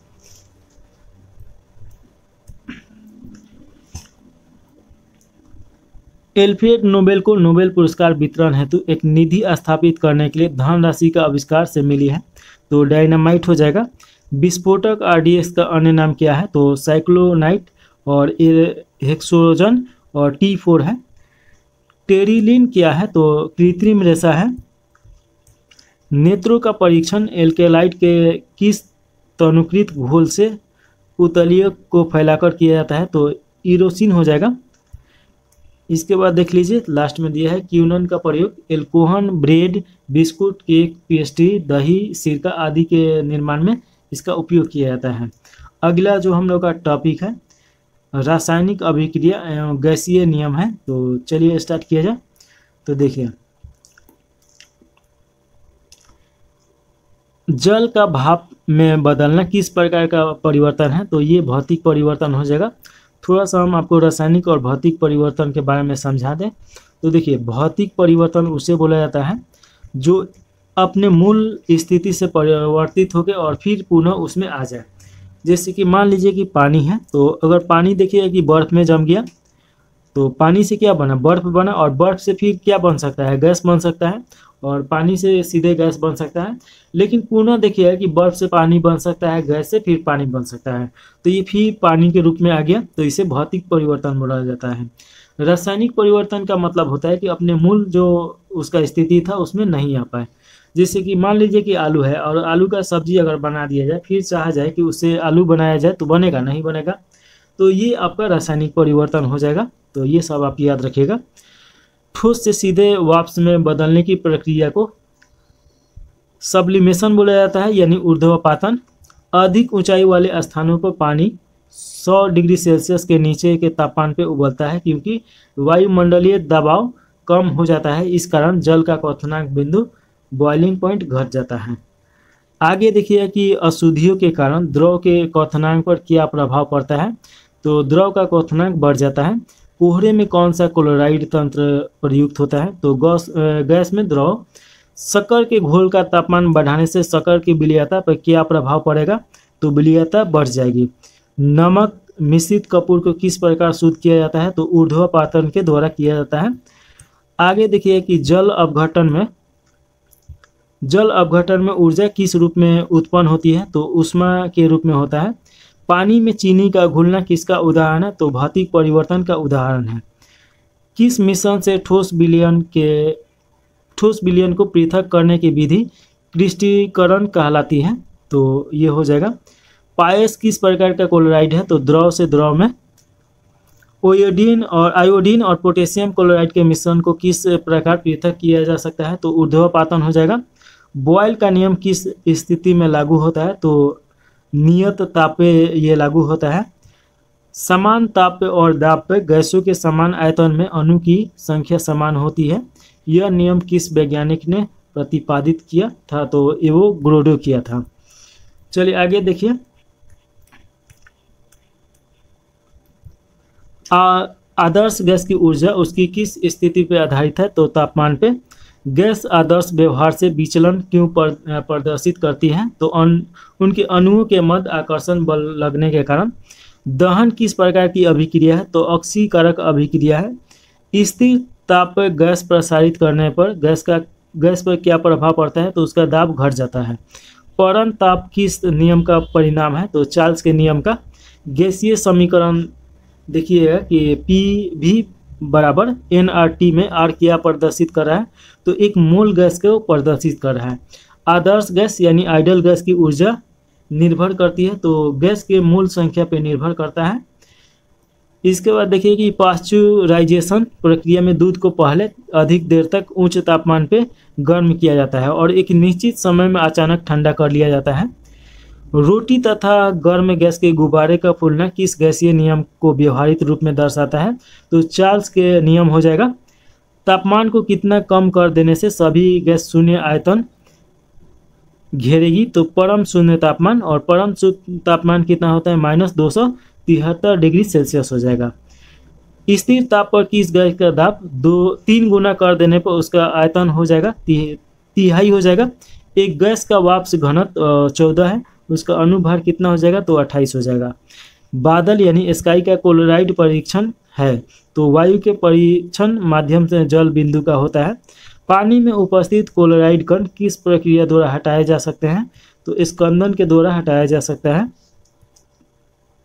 देखिए कि समान ताप और दाब यानी NTP से क्या आशा है? तो 0 डिग्री सेल्सियस से या 273 डिग्री केल्विन तापमान को सामान्य तापमान और 760 मिलीमीटर दाब को सामान्य दाब कहा जाता है। किस गैस की विसरण गति तथा उसके अनुभार में क्या संबंध होता है? तो गैस की विसरण गति उसके अनुभार के वर्गमूल के व्युत्क्रमानुपाती होता है। देखिए कि क्रोमेटोग्राफी तकनीकी का प्रयोग एक मिश्रण से पदार्थों को पृथक करने के लिए किया जाता है। इसके बाद हम लोग देखेंगे अगला टॉपिक है तत्वों का आवर्त वर्गीकरण। तो चलिए इसे स्टार्ट किया जाए। तो देखिए कि उत्कृष्ट गैस को आवर्त सारणी के किस वर्ग में रखा गया है, तो वर्ग 18 में रखा गया है। हाइड्रोजन परिवार की इलेक्ट्रॉनिक बंधुता घटने का क्रम क्या है, तो देखिए यहाँ पे पृथ्वी का सबसे कम पाई जाने वाली धातु कौन सा है, तो स्टेटिन है।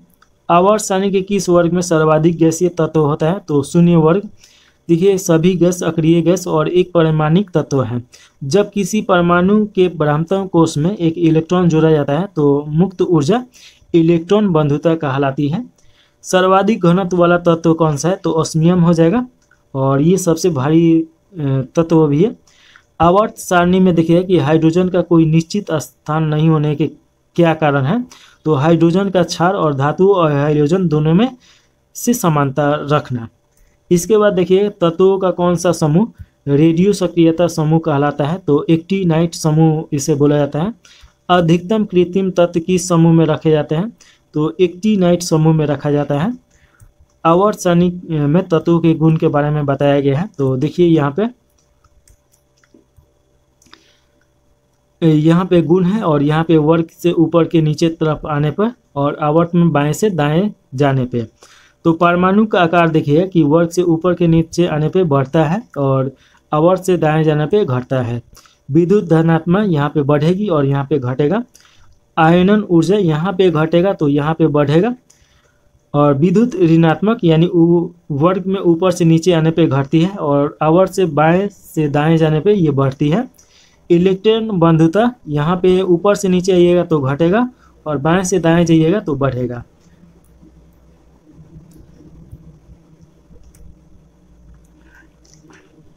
किस ब्लॉक में धातु अधातु उपधातु सभी प्रकार के तत्व पाए जाते हैं, तो पी ब्लॉक में पाया जाता है।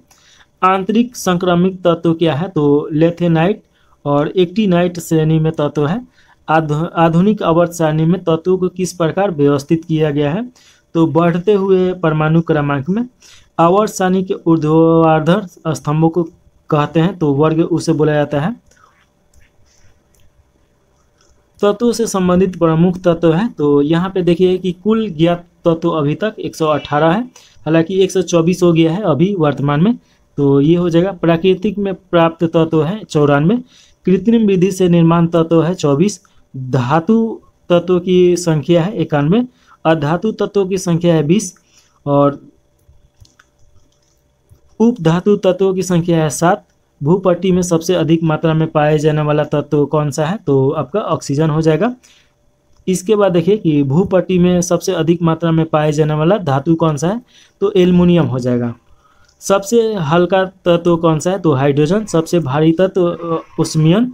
सबसे हल्की तत्व धातु तत्व देखिए तो लिथियम हो जाएगा। द्रव धातु तत्व कौन सा है, तो पारा है। द्रव अधातु तत्व कौन सा है, तो ब्रोमीन है, तो ये याद रखेगा। विद्युत के सबसे अच्छा सुचालक कौन सा है, तो चांदी हो जाएगा। विद्युत की सुचालक अधातु तत्वों में ग्रेफाइट हो जाएगा। सबसे अधिक आघात वर्णीय तत्व सोना होता है, यानी कि पीटने के बाद सबसे ज़्यादा वो फैलते जाता है। सबसे अधिक क्रियाशील अधातु फ्लोरीन हो जाएगा और सबसे अधिक क्रियाशील धातु तत्व सीजियम है। सर्वाधिक आयनन विभव वाला तत्व हीलियम हो जाएगा। न्यूनतम आयनन विभव वाला तत्व सीजियम हो जाएगा। सर्वाधिक इलेक्ट्रॉनिक प्राप्त वाला तत्व क्लोरीन हो जाएगा। सर्वाधिक विद्युत ऋणात्मक तत्व फ्लोरीन हो जाएगा। सबसे प्रबल ऑक्सीकारक पदार्थ फ्लोरीन है। मानव शरीर में सर्वाधिक मात्रा में पाए जाने वाला तत्व कौन सा है, तो ऑक्सीजन हो जाएगा। मिट्टी के तेल में रखे जाने वाला तत्व सोडियम है और हड्डियों एवं दांतों का निर्माण करने वाला तत्व कैल्शियम है। मेडलिप के अनुसार तत्वों के गुण आवर्ती फलन होते हैं, तो परमाणु भार। तत्वों के वर्गीकरण से संबंधित टिक के नियम का प्रतिपादन किसने किया, तो डुबे-राइजर के द्वारा किया गया। देखिए कि किसी उदासीन परमाणु से एक इलेक्ट्रॉन निकालने के लिए आवश्यक ऊर्जा की मात्रा को आयनन विभव कहते हैं। अब आगे देखेंगे लोग, तो आगे पीरियोडिक टेबल दिया गया है, तो इसमें पढ़ाना बहुत ज़्यादा कठिन है, तो इसमें तो देखिए कि इसमें नहीं पढ़ाएंगे इसे। इसका स्पेशल एक जो केमिस्ट्री जब हम पढ़ाएंगे तो बहुत अच्छी तरीक़े से पढ़ना पड़ेगा इसे पढ़ लीजिएगा तो आपका 4-5 नंबर तो किसी भी एग्ज़ाम में पक्का हो जाएगा। तो इसे पढ़ा जाएगा। इसके बाद जो हम लोग का टॉपिक चलिए विविध देखा जाए तो दिया गया है रेडियो सक्रियता की माप किसके द्वारा की जाती है, तो गीगर काउंटर के द्वारा किया जाता है। थोड़ा सा इसको बढ़ाना पड़ेगा। तो देखिए सबसे अधिक दहनशील गैस कौन सी है, तो हाइड्रोजन हो जाएगा। द्रवित पेट्रोलियम गैस में मुख्यतः कौन सी गैसें उपस्थित होता है, तो प्रोपेन और ब्यूटेन और प्रोपेन हो जाता है। किस वैज्ञानिक ने रबर के वल्कीकरण की प्रक्रिया का आविष्कार किया, तो चार्ल्स वुडियर हो जाएगा। इसके बाद देखिए कि चार्ल्स वुडियर प्रायोगिक क्षेत्र और उपयोग, तो इसको देखने से पहले थोड़ा इधर देख लिया जाए। नाभिकीय ईंधन किसे कहते हैं, तो थोरियम को बोला जाता है और थोरियम सबसे ज़्यादा भारत में केरल में पाया जाता है। निर्जन क्रिस्टल का रासायनिक सूत्र होता है NH4 और 2SO4 हो जाएगा। N2 और H2 द्वारा अमोनियम बनाने की हैबर विधि में किस उत्प्रेरक का प्रयोग किया जाता है, तो लोहा का। सामान्य गैस समीकरण क्या है, तो PV बराबर nRT हो जाता है। देखिए कि सोडा वाटर बनाने के लिए किस गैस का प्रयोग किया जाता है, तो कार्बन डाइऑक्साइड CO2 का प्रयोग किया जाता है। स्टार्च किसका उदाहरण है, तो पॉलीमर का उदाहरण है। इसमें आप देखिएगा कि प्रायोगिक क्षेत्र एवं अनुप्रयोग दिया गया है और इसमें प्रयुक्त रेडियो समस्थानिक, तो इसमें अनुसंधान है और यहाँ पे चिकित्सा से संबंधित दिया गया है। तो देखिए कि कार्बन आयु गणना, तो इसका प्रयोग क्या है, तो जीवाश्मों यानी मृत जीव अथवा वनस्पति की आयु ज्ञात करने के लिए इसमें प्रयोग में रेडियो समस्थानिक देखिए कि कार्बन 14 होता है और C14 इसे बोला जाता है, तो कार्बन का नाम ही है। यूरेनियम लेड आयु गणना, इसमें पृथ्वी एवं चट्टानों की आयु ज्ञात किया जाता है। यूरेनियम 238 और लेड आपका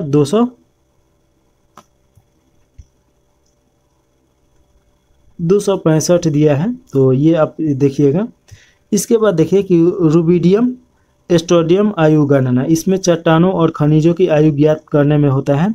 रुबिडियम यानी कि RB 87 और स्टेडियम यानी कि SR 86 होगा, तो ये हो जाएगा। पोटेशियम आर्गन आयु गणना किस लिए किया जाता है, तो भूगर्भिक चट्टानों की आयु ज्ञात करने में। पोटेशियम का सूत्र जानते ही हैं कि होता है और आर्गन का जानते हैं AR होता है, तो ये तो हो गया। और चिकित्सा के देखिएगा कि चिकित्सा में इसका उपयोग क्या है, तो टेजर के रूप में विभिन्न रोगों की जांच में, विभिन्न रोगों के उपचार में इसका उपयोग किया जाता है। जिसे ट्यूमर की जांच में देखिएगा आर्सेनिक 74 और थायराइड ग्रंथि की सक्रियता की जांच में देखिएगा कि आयोडीन 131। अल्प रक्तता क्षय रोग की जांच में देखिएगा कि फ्लोरीन 59 हो जाएगा। अंगों की संरचना में अध्ययन में टेक्टिनियम 99 हो जाएगा। रक्त प्रवाह का वेग मापने में सोडियम का प्रयोग किया जाता है। और कैंसर के उपचार में ट्यूमर को नष्ट करने में कोबाल्ट 16 का कैंसर के उपचार में किया जाता है। और ट्यूमर को नष्ट करने में देखिएगा कि सीजियम 137 का प्रयोग किया जाता है।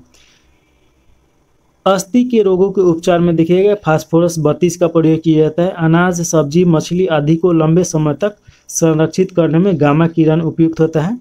पौधे में उर्वरकों के प्रभाव की जांच करने में कार्बन 14 सबसे अच्छा होता है। प्रकाश संश्लेषण के प्रक्रिया के अध्ययन में देखिएगा फास्फोरस 32। तेलों की कुआं की अवस्थिति ज्ञात करने में, धातु की चादरों की समान मोटाई की जांच करने में अमेरिकन 241 का प्रयोग किया जाता है। तेल के कुओं के अध्ययन और पाइपलाइनों के रिझाव का पता लगाने के लिए सोडियम 24 हो जाएगा। नाभिकीय ऊर्जा संयंत्र और जलयानों के प्रणोदक प्रणाली ईंधन के रूप में यूरेनियम 35 का प्रयोग किया जाता है। यूरेनियम 235। मृदा में नमी की मात्रा ज्ञात करने में, सड़क एवं भवनों के निर्माण में कैलिफोर्नियम 252 का प्रयोग किया जाता है। तो ये तो रहा कि धातु का प्रयोग कर करके उसका उपयोग जो है। पेयजल को रोगाणु मुक्त करने के लिए इसमें क्लोरीन मिलाई जाती है, तो ये तो सभी को पता है। जंग लगने पर लोहे की भार पे क्या प्रभाव पड़ता है, तो लोहे का भार बढ़ जाता है, तो ये तो सभी को पता है। मूत्रालय से आने वाली गंध का मुख्य कारण क्या है, तो मूत्र में अमोनियम की उपस्थिति। कार्बन नैनो ट्यूब का आविष्कार किसने किया, तो आई जीमान किए। एल्युमिनियम फास्फाइड का प्रयोग कीटनाशक के रूप में किया जाता है। और देखिए कि भारत में जल विलयनीकरण संयंत्र कहाँ स्थित है, तो लक्षद्वीप में। धूम्र पर्दे किसका प्रयोग युद्ध में छिपने और शत्रु को धोखा देने के लिए किया जाता है? किस पदार्थ से बने होते हैं, तो टाइटेनियम ऑक्साइड से बना होता है। यशद पुष्प किसे कहते हैं, तो जिंक ऑक्साइड को बोला जाता है। रेशम किसका उदाहरण है, तो प्राकृतिक बहुलक का, तो ये याद रखेगा। इसके बाद देखिए कि द्रवित ऑक्सीजन या द्रवित हाइड्रोजन को औद्योगिक स्तर पर प्राप्त करने में प्रयुक्त प्रौद्योगिकी का नाम क्या है, तो क्रायोजेनिक्स इसे बोला जाता है। पदार्थ यानी द्रव वह अवस्था है जिसकी निश्चित आकृति और आयतन होता है, क्या कहलाता है, तो ठोस कहलाता है। देखिए कि ये तो ठोस का ये हो गया, और जिसका निश्चित अवस्था नहीं होता है, आकृति नहीं होता है, और लेकिन लिक्विड होता है तो उसे जो द्रव अवस्था में रहता है तो उसे लिक्विड बोला जाता है। पोटेशियम नाइट्रेट देखिए कि NO3 इसका रासायनिक नाम है, का प्रयोग किस पदार्थ के निर्माण में होता है, तो उर्वरक के निर्माण में होता है। सूर्य का निर्माण मुख्यतः किस तत्व से हुआ है, तो हाइड्रोजन से हुआ है। साबुन बनाने में किस पदार्थ का प्रयोग किया जाता है, तो वनस्पति तेल का प्रयोग किया जाता है। देखिए कि गोबर गैस का मुख्य घटक क्या है, तो CH4 यानी मीथेन हो जाएगा। सिलिकेट जिसको सिलिका ऑफ मैग्नीशियम के रूप में जाना जाता है, प्रचुर मात्रा में पृथ्वी के किस भाग में पाया जाता है, तो भूपट्टी में पाया जाता है।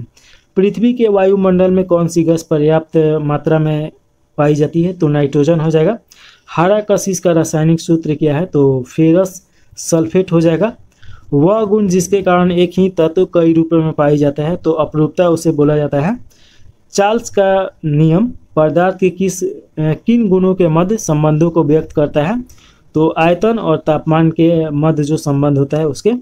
CNG का पूर्ण रूप क्या है, तो CNG का पूर्ण रूप देखिएगा कि कंप्रेस्ड नेचुरल गैस है, तो ये आप याद रखेगा। परमाणु रिएक्टर यानी न्यूक्लियर रिएक्टर का निर्माण सर्वप्रथम किसने किया था, तो एनरिको फर्मी के द्वारा ये किया गया था। रेडियो सक्रियता की खोज किसने किया, तो हेनरी मैकुरेल के द्वारा किया गया 1896 ईस्वी में। यहाँ पे देखिए कि कुछ बहुलक है और उसका उपयोग है, तो देखिए इसमें तो थोड़ा सा इसे बड़ा कर देते हैं। तो देखिए कि बहुलक और उपयोग। नायलॉन 6 रेसे प्लास्टिक टायर और रस्सी बनाने में। नायलॉन 66 ब्रश संश्लेषित रेसे पैराशूट रस्सी तथा दरी बनाने में। बेकिलाइट गियर सुरक्षा परत और विद्युत उपकरण बनाने में।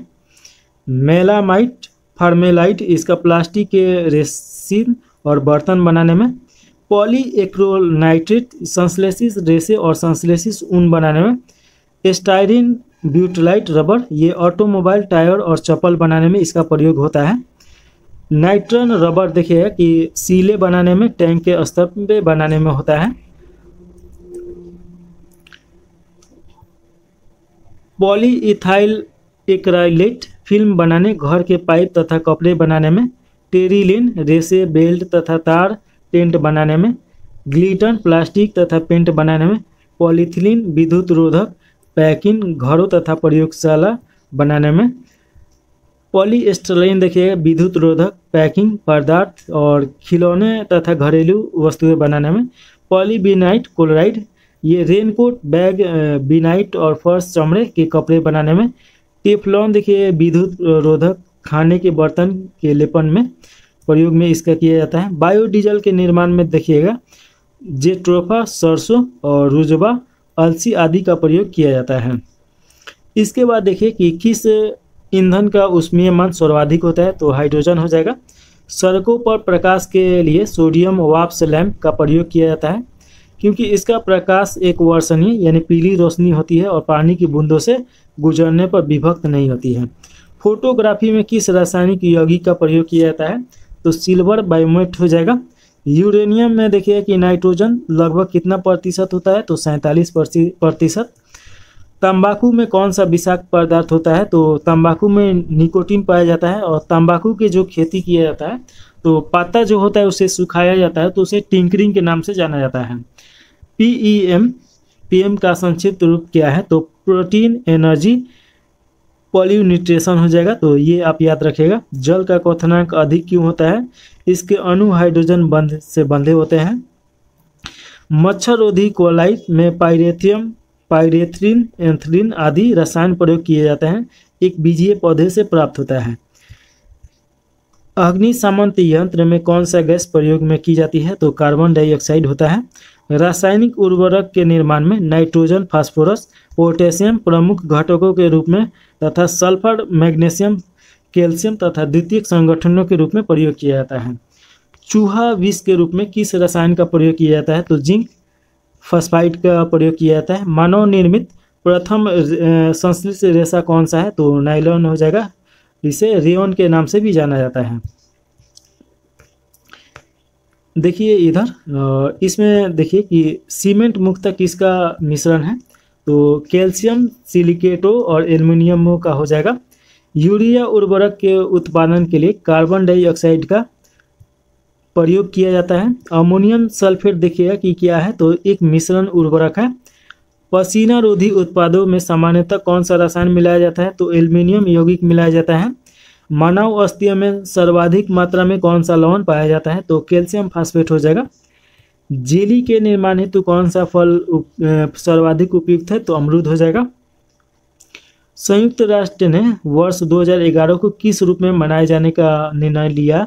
तो अंतर्राष्ट्रीय रसायन विज्ञान वर्ष के रूप में मनाए जाने का निर्णय लिया गया। पादपों के वृद्धि हेतु आवश्यक पोषक तत्व है।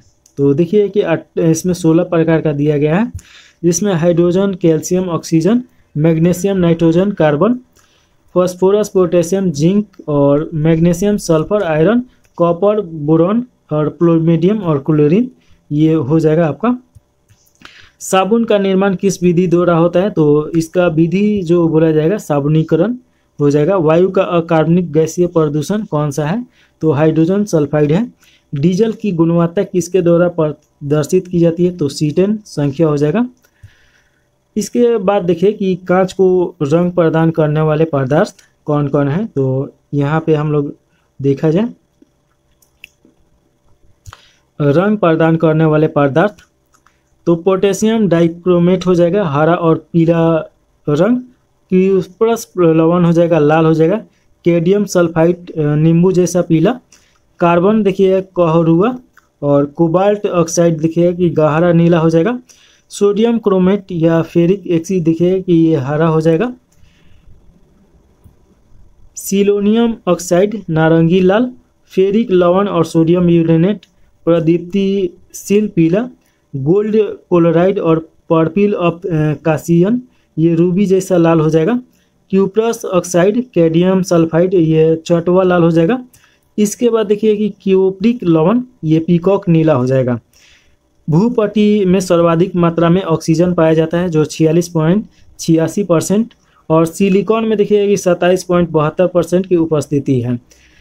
इसके बाद देखिए कि प्रमुख थर्मोप्लास्टिक और उसका उपयोग दिया गया है। पॉलीथीन पाइप, कुर्सी, मेज, थैले, बोतल आदि खिलौना बनाने में प्रयोग किया जाता है।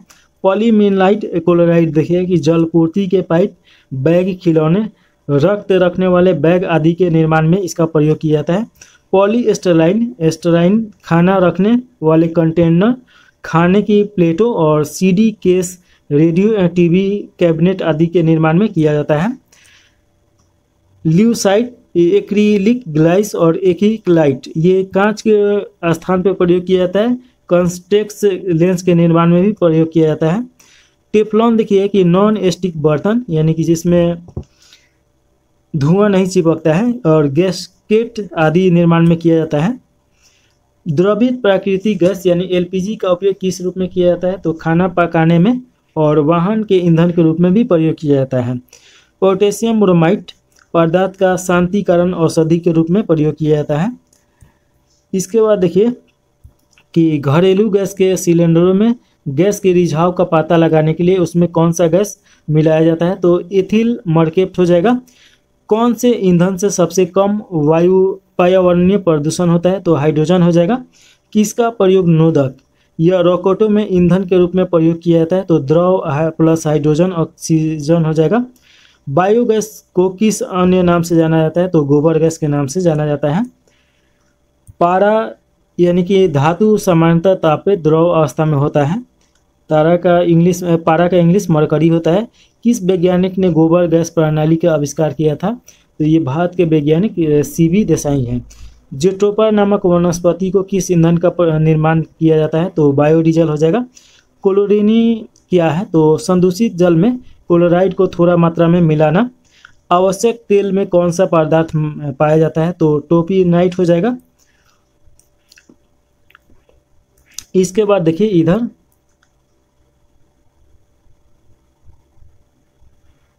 ऑक्टेन संख्या किस यौगिक का न्यूनतम मान होता है? तो एनहेनेस हो जाएगा।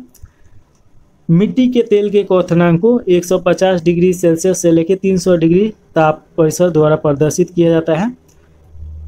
धातु की शुद्धता का निर्धारण किसकी सहायता से किया जा सकता है? तो आर्किमिडीज के सिद्धांत के द्वारा। संक्षारण किस प्रकार की अभिक्रिया है? तो रेडॉक्स अभिक्रिया है। वह कौन सा कार्बनिक यौगिक है जिसे तांबा के तार पर गर्म करने पर रंग की लौ निकलती है? तो क्लोरोबेंजीन हो जाएगा।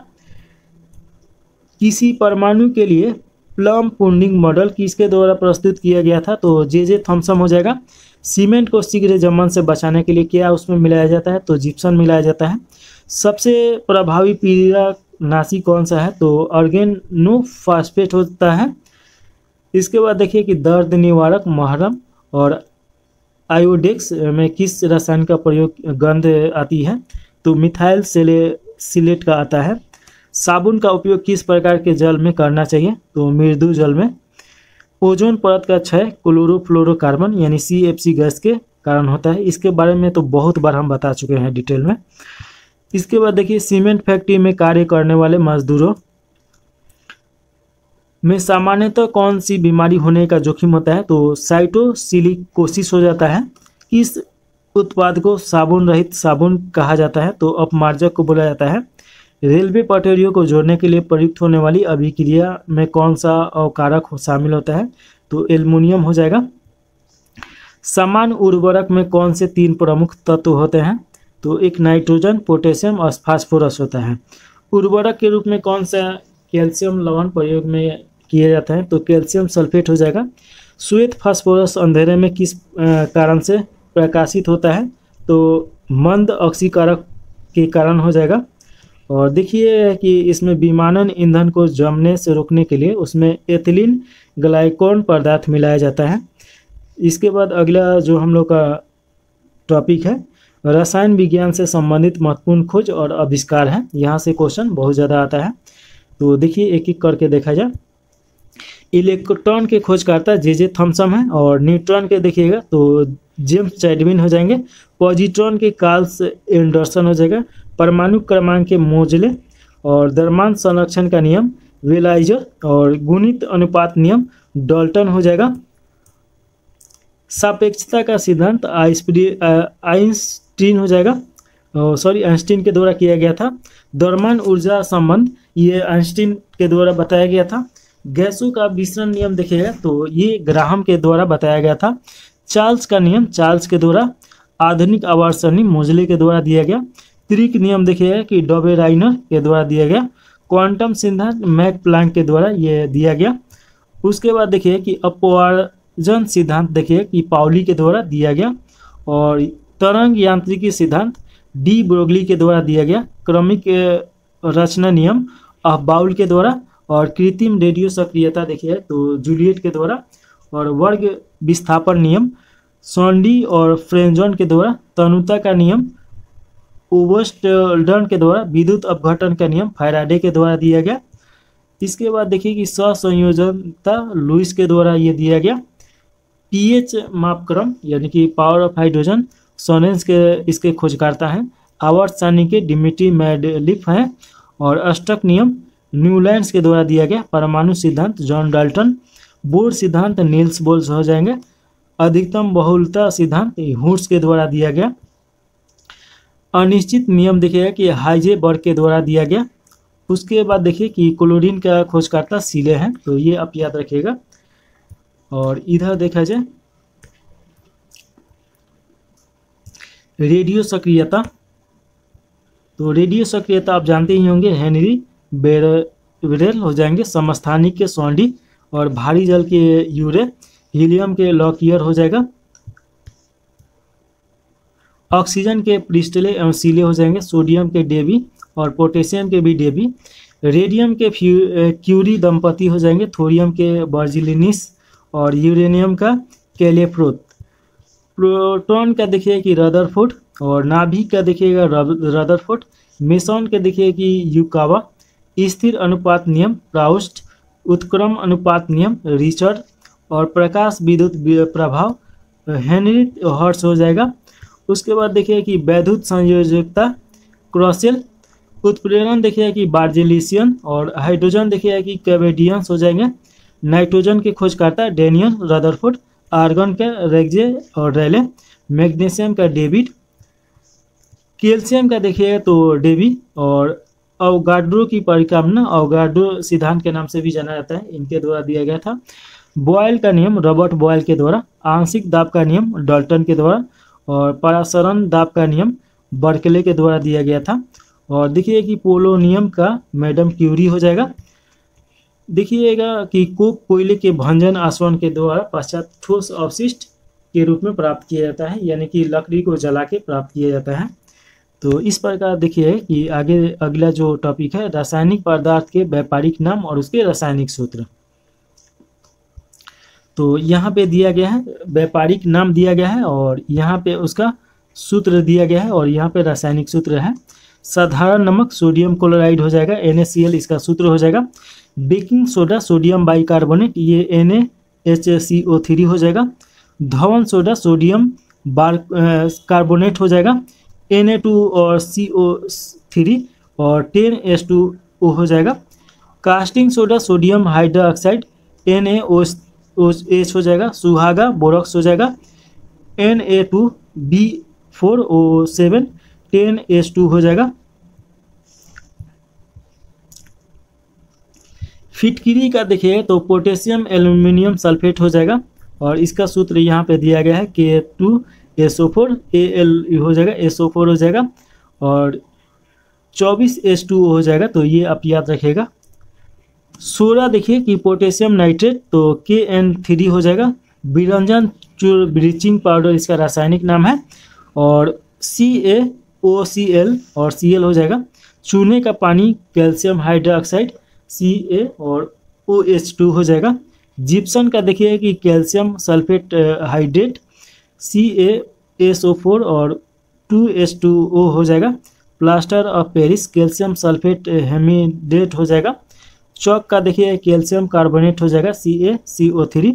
बिना बुझा हुआ चूना कैल्शियम ऑक्साइड हो जाएगा CaO हो जाएगा। चूना पत्थर कैल्शियम कार्बोनेट CaCO3। संगमरमर का देखिए कि कैल्शियम कार्बोनेट हो जाएगा CaCO3 हो जाएगा। नौसाधन ये अमोनियम क्लोराइड NH4Cl हो जाएगा। लाफिंग गैस या horse gas nitrous oxide N2O हो जाएगा। लाल सिंदूर या लेड हो जाएगा लेड पेरोक्साइड ये Pb3 हो जाएगा O4। नमक का अम्ल हाइड्रोक्लिक अम्ल हो जाएगा HCl हो जाएगा। अम्लरज सांद्रिक नाइट्रिक अम्ल और सांद्र हाइड्रोक्लिक अम्ल हो जाएगा HN3+3HCl हो जाएगा।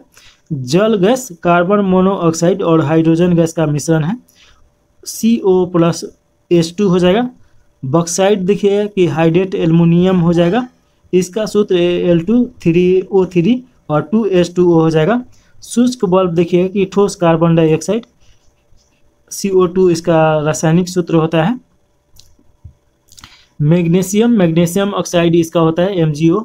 जिंक देखिए ब्लैक जिंक सल्फाइड होता है ZnS हो जाएगा। भारी हाइड्रोजन ड्यूटेरियम D हो जाएगा। भारी जल ड्यूटेरियम ऑक्साइड D2O। सिलिकट डाइऑक्साइड हो जाएगा SiO2 हो जाएगा। मार्स गैस मीथेन होता है CH4 इसका हो जाएगा। सिरका का देखिएगा कि एसिटिक अम्ल का तंतु विलयन CH3 COOH। एल्कोहल का देखिए इथाइल एल्कोहल हो जाएगा H5 और OH हो जाएगा। इसके बाद देखिए कि पेंसिलिन प्रथम प्रतिजैविक औषधि है जिसका आविष्कार 1928 में एलेक्जेंडर फ्लेमिंग ने किया था। तो ये आपका हो गया। इस प्रकार देखिए कि टोटल हम लोग केमिस्ट्री का चैप्टर ख़त्म कर दिए हैं लोग। इसके बाद जब हम इसका ऑब्जेक्टिव कराएंगे तो वहाँ से आपका रिवीजन और अच्छा तरीक़ा से हो जाएगा, और इसका क्लास जब कराएंगे तो वहाँ से तो सभी क्वेश्चन एक एक करके देखना है। तो कोई भी सलाह देने के लिए आप कमेंट बॉक्स में ज़रूर अपना कमेंट कीजिए, और लाइक कमेंट करके ही जाइए, सब्सक्राइब भी कर दीजिए। तो इसी के साथ ही इसको यहीं पे समाप्त कर दिया जाए। जय हिंद, जय भारत।